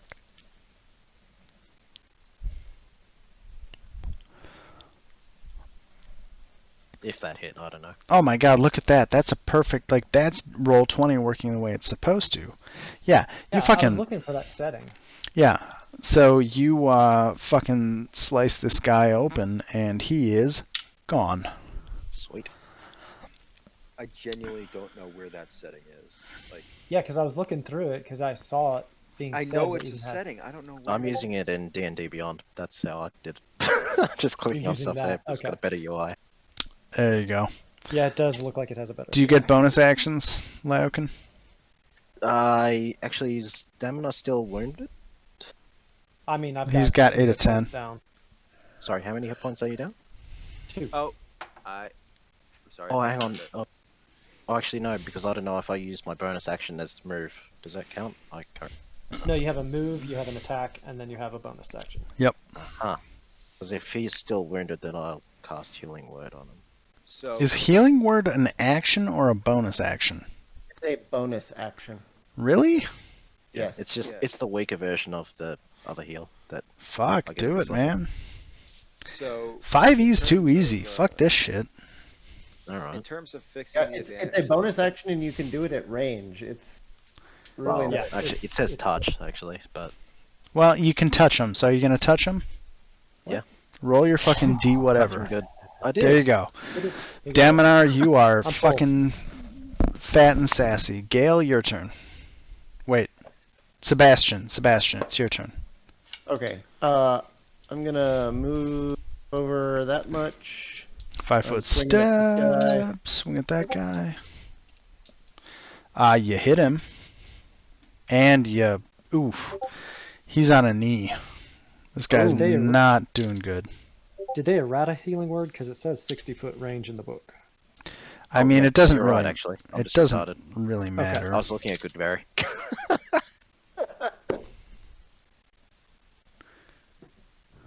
Is that gonna Yeah, work? 60 foot range. Okay, yeah. So that bandit in front of you, he's not looking great.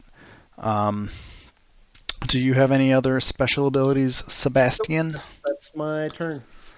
Gale, what are you going to do? Real quick before I do anything there, the reason why I didn't know where the setting was because last time I used the Roll20 sheet, it looked different. If you bring up your character sheet, go to Core Bio Spells and the little gear. Click on the gear, and then a little bit below it, there should be Cool. Thanks. roll queries. Just put on advantage toggle. That having been said, Sorry, this is why I'm using DM Fiat to roll dice on my own. yeah.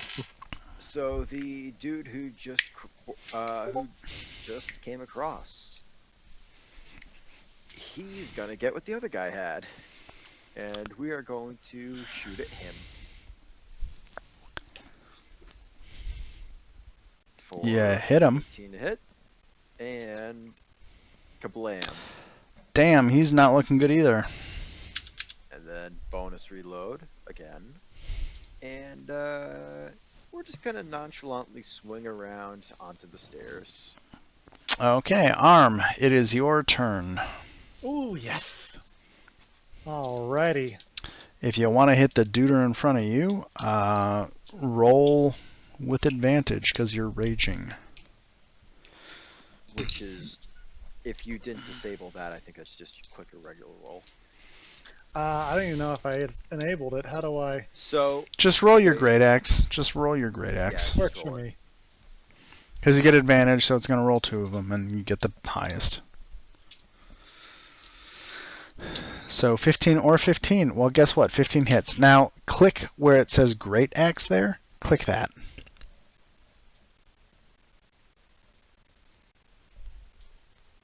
Boom. 5 slashing damage. You hit this guy.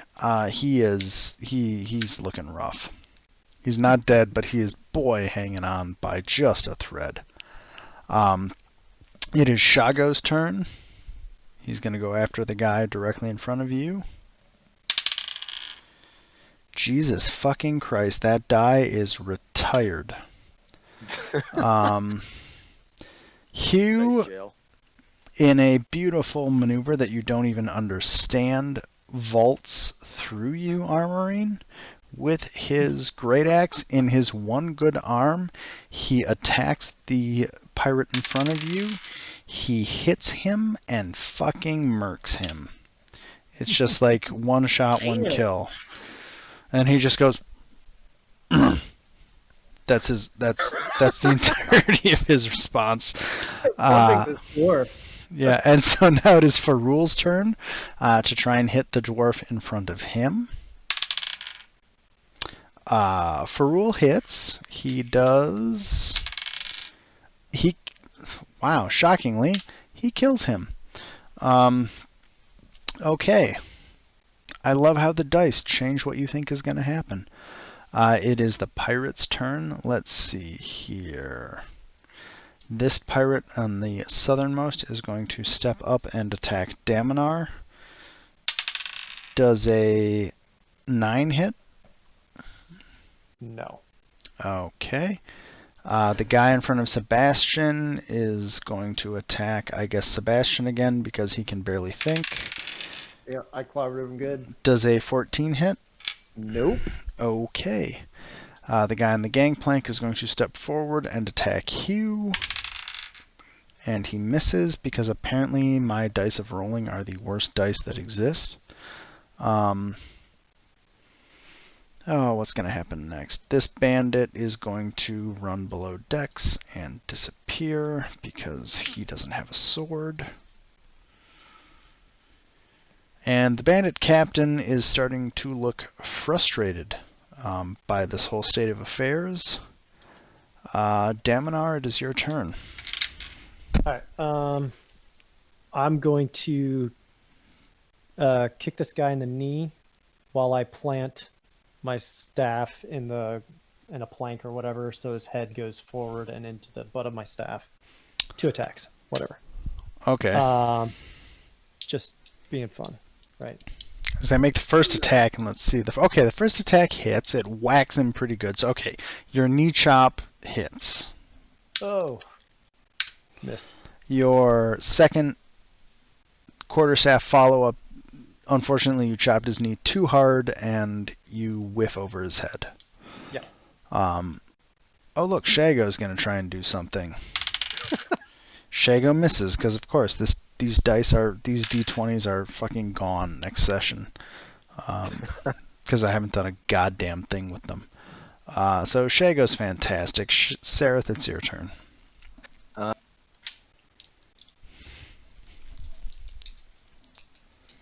I hit the guy that me and Demon are fighting. How do you kill him? Well, with the scimitar. Okay, fine. He's fucking away. dead. What do you mean? Moving on, it's Sebastian's turn.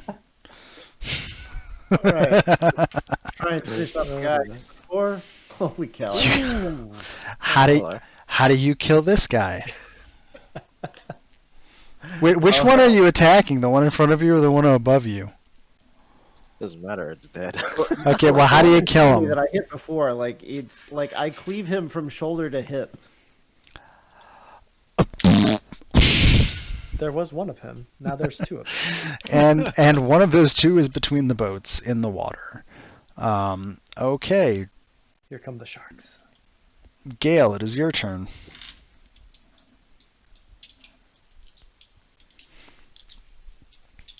Okay.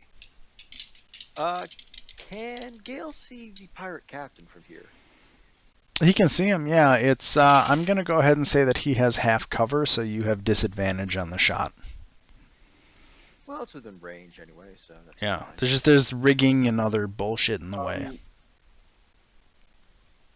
Sebastian, Not me if I'm sharpshooting, but I think half cover is a +2 to AC. okay, I don't really care. Yeah, I mean, not that it matters a whole lot, but it's something to check after, I guess. 1 second. Sure, do a +2 to AC. That's fine. Yeah, +2 to AC and Dex saving throws. Yep. So, that would just be normal. Bring that up, and let's give that guy a pop. Wow, okay, you hit him. For 6 damage. So you hit him in the shoulder. He's not particularly happy and shouts a curse at you. In a language. Do you understand Chultan? No. You don't understand it.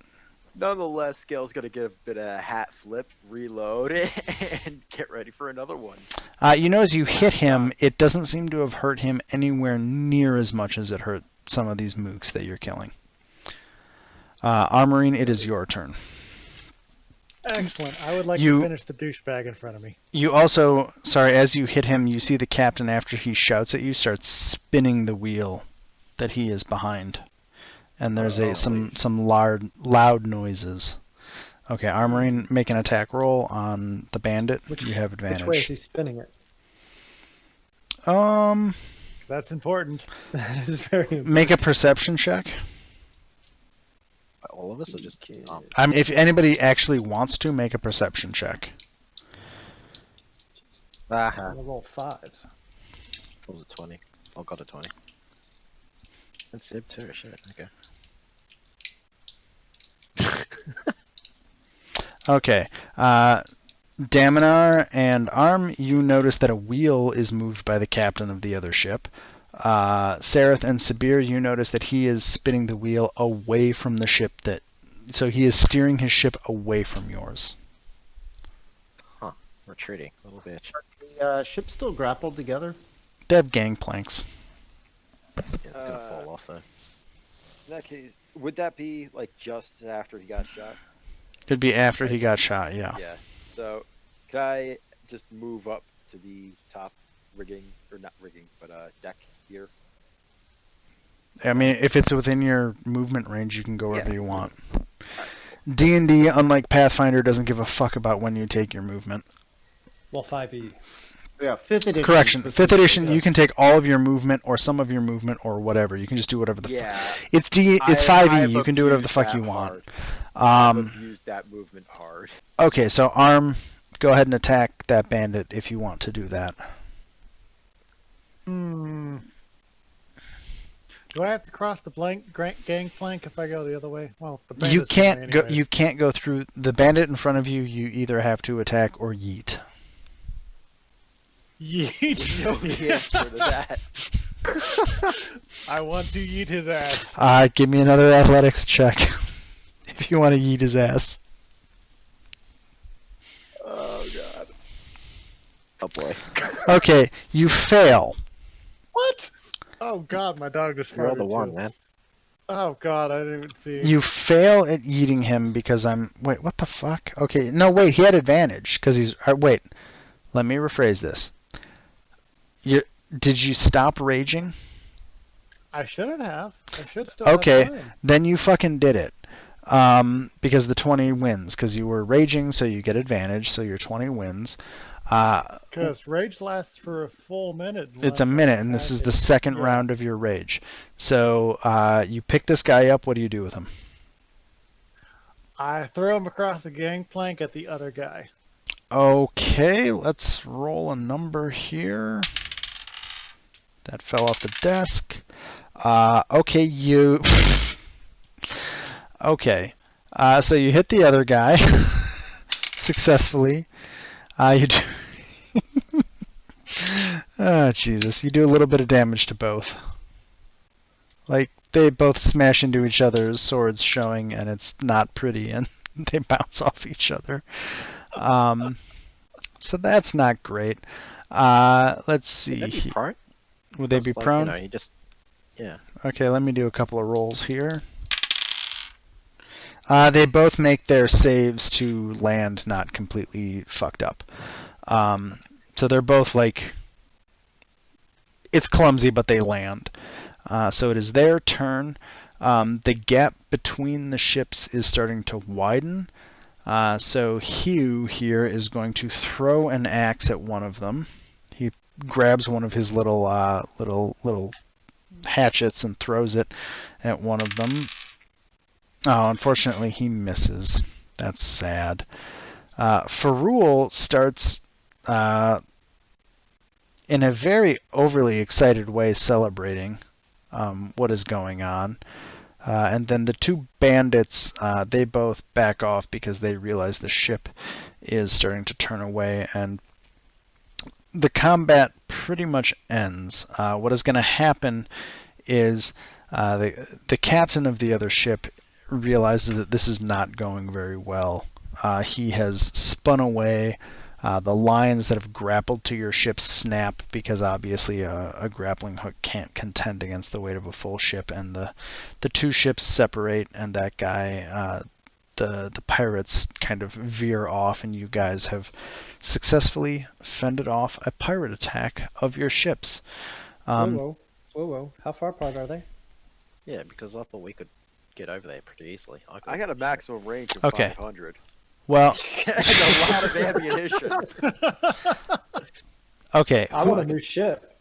Who has ranged Who has ranged attacks? Me, Zareth, those. Okay, you have 3 turns to try and actually make attacks. The first 2 turns you can roll as normal. The second 2 you can roll at disadvantage. Sorry, 3 turns. The first 2 you can roll normal. Second one is Question. disadvantage. You're trying to kill the pirate captain. Can I eat things? No, you can't yeet things anymore. Damn it. I just want to pick up. No. Yeet Sebastian across. Yeah. Ah! I just want to clarify. My first range increment is 150. Yeah, I know. I'm giving you 3 turns. All right, cool. You have 3 turns to try and kill the pirate captain with ranged Can't, like, attacks. jump over there or anything like that. Okay. If somebody wants to try and yeet the barbarian across, you can do so at disadvantage. Do it! No, I mean, like, take a jump. Like, Jump, use acrobatics yeah. or something to jump over. Just flat out jumped across.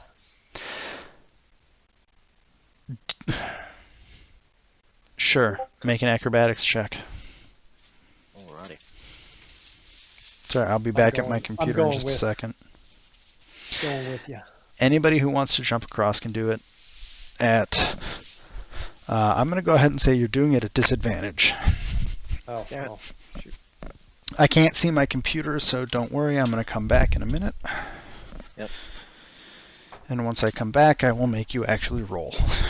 So first normal, second 2 disadvantage. Okay, I'm gonna stop this. Okay, who wants to jump across? Sarah. Daminar and Seraph. Okay, Roll. Sareth, roll at disadvantage, Or- which is just roll twice. Oh, okay. What is that? Acrobatic? Yeah, it'd be an Yes. acrobatics check. So 17. Okay, you make it. Sareth, you're here. Who else wants to jump? I'm gonna feel real bad when the monk can't get where a druid can. This is gonna But be the caster bad. makes it across. Oh yes. Yep, you Okay, make it. that Is was anybody else going across? Oh God. I'm going for a Hey, swim. hey, Because if I don't be miss lame. to the bottom, Yep, don't be lame. Don't Why be can't lame, I? Mom. Oh, it's Yeah, not letting barbarian me, throws you. Just it's not roll letting me do a check. just roll acrobatics, man. I'm clicking on it. It's not letting me. Throw the dwarf. Throw me! Toss me! All right, just a second. Let me redo that. one. You got a 4. Woof. So, no, I'm sorry, you got a 3 Oh, because I had to God. roll it for you. So, you're in the Yeah, I had a water. 7 before that, but Oh, oh well. shit. You're in the water. Is anybody You else didn't jumping solve it. over? I'm For reading rules this said he was rigging, gonna so you should jump, be fine. right? Sorry, what? For rule said he was jumping, right? Yeah, That for was a joke. actually no, Ferul's not jumping because he's not. Hugh and Shago are just kind of like, what? Hold up, I have to do some stuff now that I wasn't planning on doing. The DM hates us. No, that's fine. That's fine. I mean, it's my story. I think it's my story quest anyway, given that I allegedly know the captain, so. We're gonna finish your story quest early. Sweet. The captain's gonna get sniped. Yep. You can snipe him for me even if you don't make it across, because you got fucking ridiculous range. All right. Oh I don't shit, think there's more Leon likes pirates. us. I don't Ah! think he likes us. They're popping out of the deck. Yeah, so a whole bunch of pirates that were below decks suddenly charge up as you guys jump onto the retreating pirate ship. Perfect. So yeah, luckily the two on the far end of the ship don't have weapons because they're idiots. But it's pretty much Sareth and Daminar and Gale against all the pirates. So we're gonna start back over. Daminar, it's your turn. I'm gonna try and cover Seraph. So I'm gonna move in here, Sweet. and I'm gonna attack the one below me. Okay. Roll to Twice. hit. Kaboom! Oh, I'm still at disadvantage. Hang on. Let me just. The Did I 14 redo hits it or for take 5 14? damage. The 14 hits for 5 damage. All right, and then I'm gonna punch him in the face. Nope. Yeah, that's a miss. Yep. Shago, skip. Sareth, it's your turn. Alrighty. We are going to do a scimitar. That That's hits. the same guy. He is looking real bad. As soon as I can get his fucking token to respond to me. Because Roll20 is a completely stable and awesome system. Okay.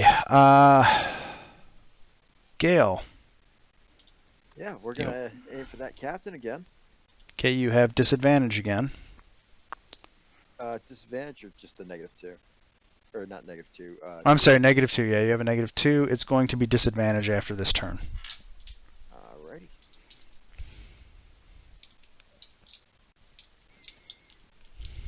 $19.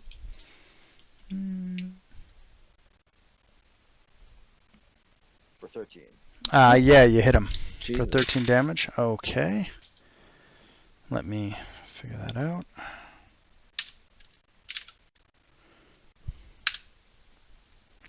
Yeah, you hit him. He's not happy. Let's see here. Okay, we've done Daminar. We've done Sareth. Arm. Make an athletics check. On it.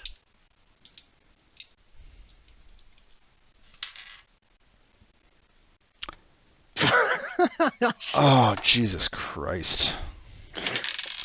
Oh, not God. a- I'm just drowned.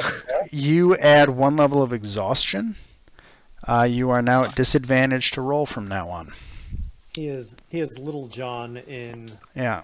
Robin Hood Men in Tights. You pretty much need to get to the rigging hanging off the side of your boat, or pretty soon you're going to drown.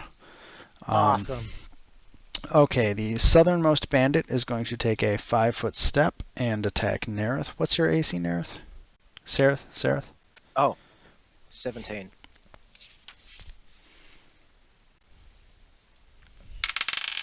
Because yeah. Oh, he hit you Oh shit! There you go. for 7 damage. Oof. I'm nearly dead. This bandit is going to come down here and attack Daminar. What's your AC, Daminar? 16. He hits you for 3 damage. This bandit's going to come up and attack you. What did you say it was? 16. He hits you for 6 damage. Shit. 1, 2, 3, 4, 5. He's going to come and step up. He's going to attack. Well, he's unarmed, so he doesn't get any. Huh? Doesn't he not have a sword? Yeah, he's unarmed. Jesus Christ. He hits. Jesus, dice we are both have swinging sky high. today. Yeah, we have fucking sky high AC and we get fucking smashed. He got a 19 Jesus. for 2 damage. Yep, I'm down. I'd say how much damage did I take? I took like 7. didn't I? 7. Yeah. I'd adjust that on the.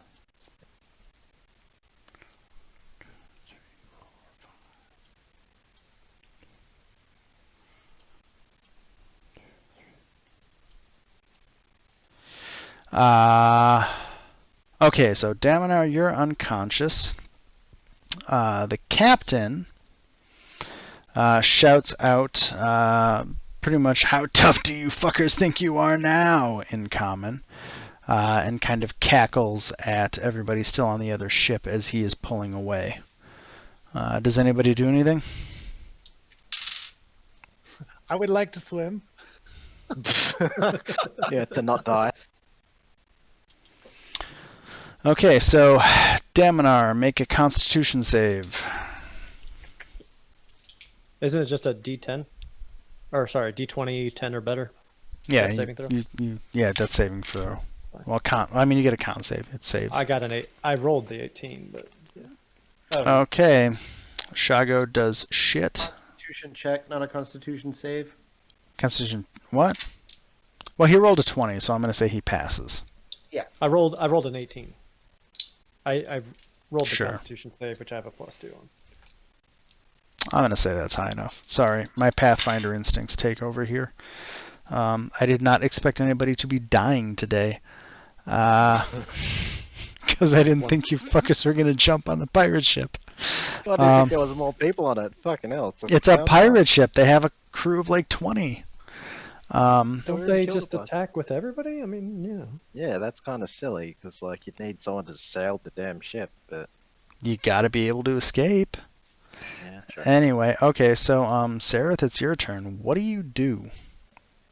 Shit. Daminar's basically incapacitated, right? Yeah, he's unconscious on the deck. So I can't like drag him off the boat or anything like that. Well, you're also in combat. Yeah. So you can attack or you can try and do something else. It's up to you.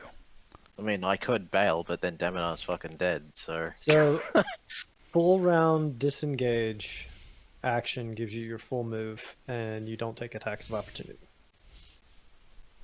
Yeah, but I've got to get Daminar out of there because, as far as I'm aware, I'm the only one on this ship besides him. Yes, that is true. So, What's up? never mind. I had a suggestion, but then I realized I'm still in the damn water. Yeah, you are in the water, so you can't. Oh yeah, you need to make a fucking athletics check at disadvantage. Now might be a good time to use some of those hero dice. Yeah. for arm because you're dead. Like I can probably get away, but Hey! maybe. Congratulations, you grab onto the rigging. Nice. Next Damn, are you kidding me? next turn you can climb out of the water. Okay, so... So I grabbed onto our rigging. yeah, well, I'm assuming. Did you grab onto the other rigging? Can I grab onto their rigging and join them? You did get a nat 20. Sure, if you really want to, sure. Well, no, he didn't get a nat. Somebody's got to save Daminar. Oh, good God. He didn't get a nat 20. He got a 17 plus 5. Which What is is it? He Oh, got wow. disadvantage to he take the was lowest roll. Disadvantage, right? Yeah. Y'all gonna make me look up shit that I didn't think I was gonna have to look up tonight. I mean, it's looking like it might be a TPK at this rate, so. Well, no, so, okay, at this point the pirate ship is actually pulling away. Right? Yeah, like, I know, but like- Daminar's stuck there, so. yeah, well, Sareth is too. Like, you're Yeah, both but I can stuck probably on the... disengage. You're gonna have to make a... You're 20 feet from the other ship now. Yeah, but I can just jump in the water, right?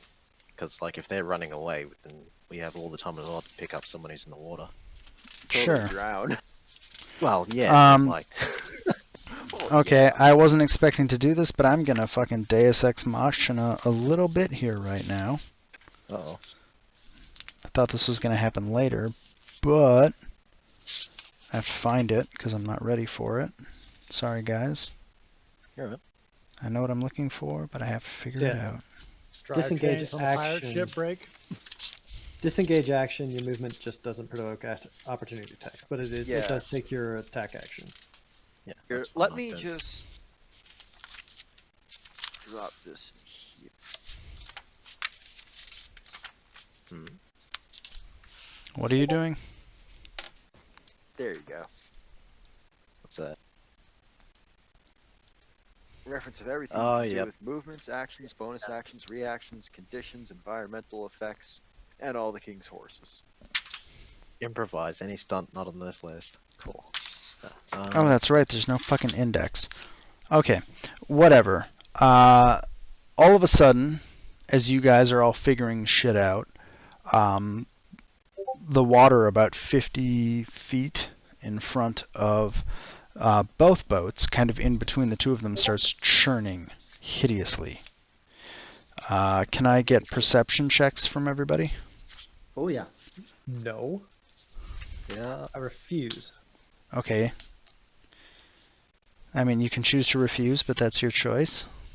Well, I'm unconscious, so Jesus. I don't really have a choice. Oh, sorry. I'm just being a dick. Sorry, I'm trying to look shit up that I didn't think I was going to have to look up Sim, tonight. what happened? Gale was too busy trying to snipe the captain. Yeah, fair enough. Distracted looking the other direction. Okay, what do we got here? Perception. Okay, Sareth, good. Sebastian, not good. Okay, Sareth. Yo. You see... Okay, so a giant creature starts coming up out of the water. You realize that this is probably a dragon turtle. This is a creature that's larger than both of these ships put together. At this point, you know that this dragon turtle has pretty much become the primary threat to everything and anybody in this vicinity. Everybody else, you notice the captains of both ships suddenly start really hard braking away to make sure they don't hit this fucking turtle. Yep. And all the pirates on the pirate ship suddenly back away a little bit. So this dragon turtle is surfacing from the water. The ships are breaking around it. What is everybody doing? Lying here. I'm shooting the pirate captain again. Oh, Love it. I'm justifying that nat one. You're shooting the pirate captain again? Yeah. Oh boy. Okay, roll I nearly killed. an attack roll. Disadvantage. This one's disadvantaged, right? Yeah, this is definitely a disadvantage because the ship is bucking hard underneath you, and the other ship is bucking. Oh no! That one goes what? We were on the verge of greatness. We were this close. So we have You what, said- a 2? A 6 does not hit him. Yeah, you miss. You miss, and at this point the ships are breaking far enough apart, and there's enough water shooting up from the dragon turtle rising between the two ships that there is no further chance to make an attack on each other. And so does anybody else do anything? How many turns does rage last? Because it's 1 minute and each turn's what, 15 seconds? 6 seconds. Yeah. Oh, it's fuck yeah. You get 10 10 turns. So you can just end it when you want, if that's your action. Yeah, but don't I get a movement bonus on rage? I know you get advantage on attacks and opponents get advantage on attacking you. I don't know about the movement bonus, but you're on a boat. Yeah, whatever. He yeets the dragon turtle onto the pirate. No, I was trying to figure out if I have enough room between me and the captain to make the distance and hit him. So all of you guys notice. You barely Wait. take any damage. What are you trying to do? I'm sorry, Arm. So with rage, he doesn't get advantage on attacks. He gets advantage on strength checks and strength saving throws. When he makes a melee attack, he Okay. gets bonus damage Oh, okay. equal to his rage damage column, and then he has resistance to bludgeoning, piercing, and slashing damage, which halves all damage incoming that's not magical and stuff. So I need to go read more about rage before you play again, Arm. Fantastic. It's right now at level 1 you have +2 damage. Awesome. Okay. So, are you going to climb back on the ship? Yes. Yeah. Awesome. I'm already on the rigging. Okay, climb onto the ship. We're going to resolve that. You're on the ship. Everybody is on. Everybody is on ships at this point. So the turtle. Go ahead. How many death saving throws do I need to roll by now? Since Sereth is just watching me lollygag on the floor. Yeah, I haven't got an action yet. I guess you haven't. Do you want to stabilize or heal him? I wish I could, but I already used both my spell slots earlier healing him. Do you have the heal skill or medicine skill? Yeah. Do you have I have any? a medicine skill. Well, roll a medicine check. Hey, that looks good. Maybe. Great. He's stabilized. He's no longer Yay. dying. Excellent. So Can I drag him off the ship?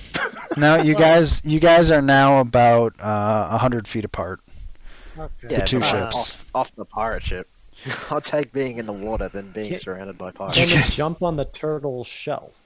and Well, run so the across it? turtle is in between the two of you. Its head is surfaced. Sereth, I guess if you really want to drag Daminar into the water, you can do that. You're going to have to make... so what is your plan? Are you going to jump off the ship with Daminar? Well, as far as I can see it, the only real thing is if we stay on this ship, those pirates will eventually kill us. So we got to get off the ship by pretty much any means necessary, and then eventually get back to the main ship, or our ship, I guess. Well, 2 of them are severely injured, so if we focus on them, we'll only leave 6. I'm just saying. Yeah. Keep in 6 mind- against 3, and only 2 of us can fight, Yeah. and I'm nearly dead. So Okay, Sereth, what are you doing? I will grab Daminar if I can, and we get off the ship. Okay, make a... You're small, right? Or are you medium? She's still an elf. Yeah, we're both medium. Okay, make a strength check. Fuck. I have a penalty to strength. How do I do that? Do I just... Just straight up. This is a straight strength check.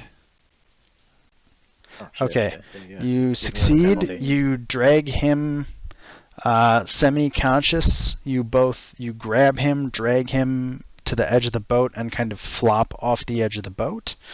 And you both splash into the water. I mean, Daminar is still unconscious. So can you give me an athletics check to properly get into position to, like, help him float?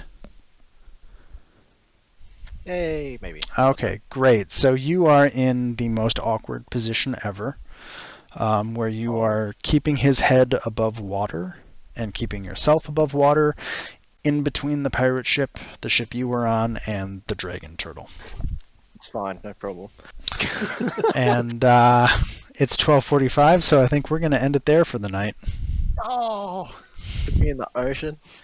Pop a good bear in my mouth. hey, I'm still in the party. I Funny think enough, if I actually remember to fucking prepare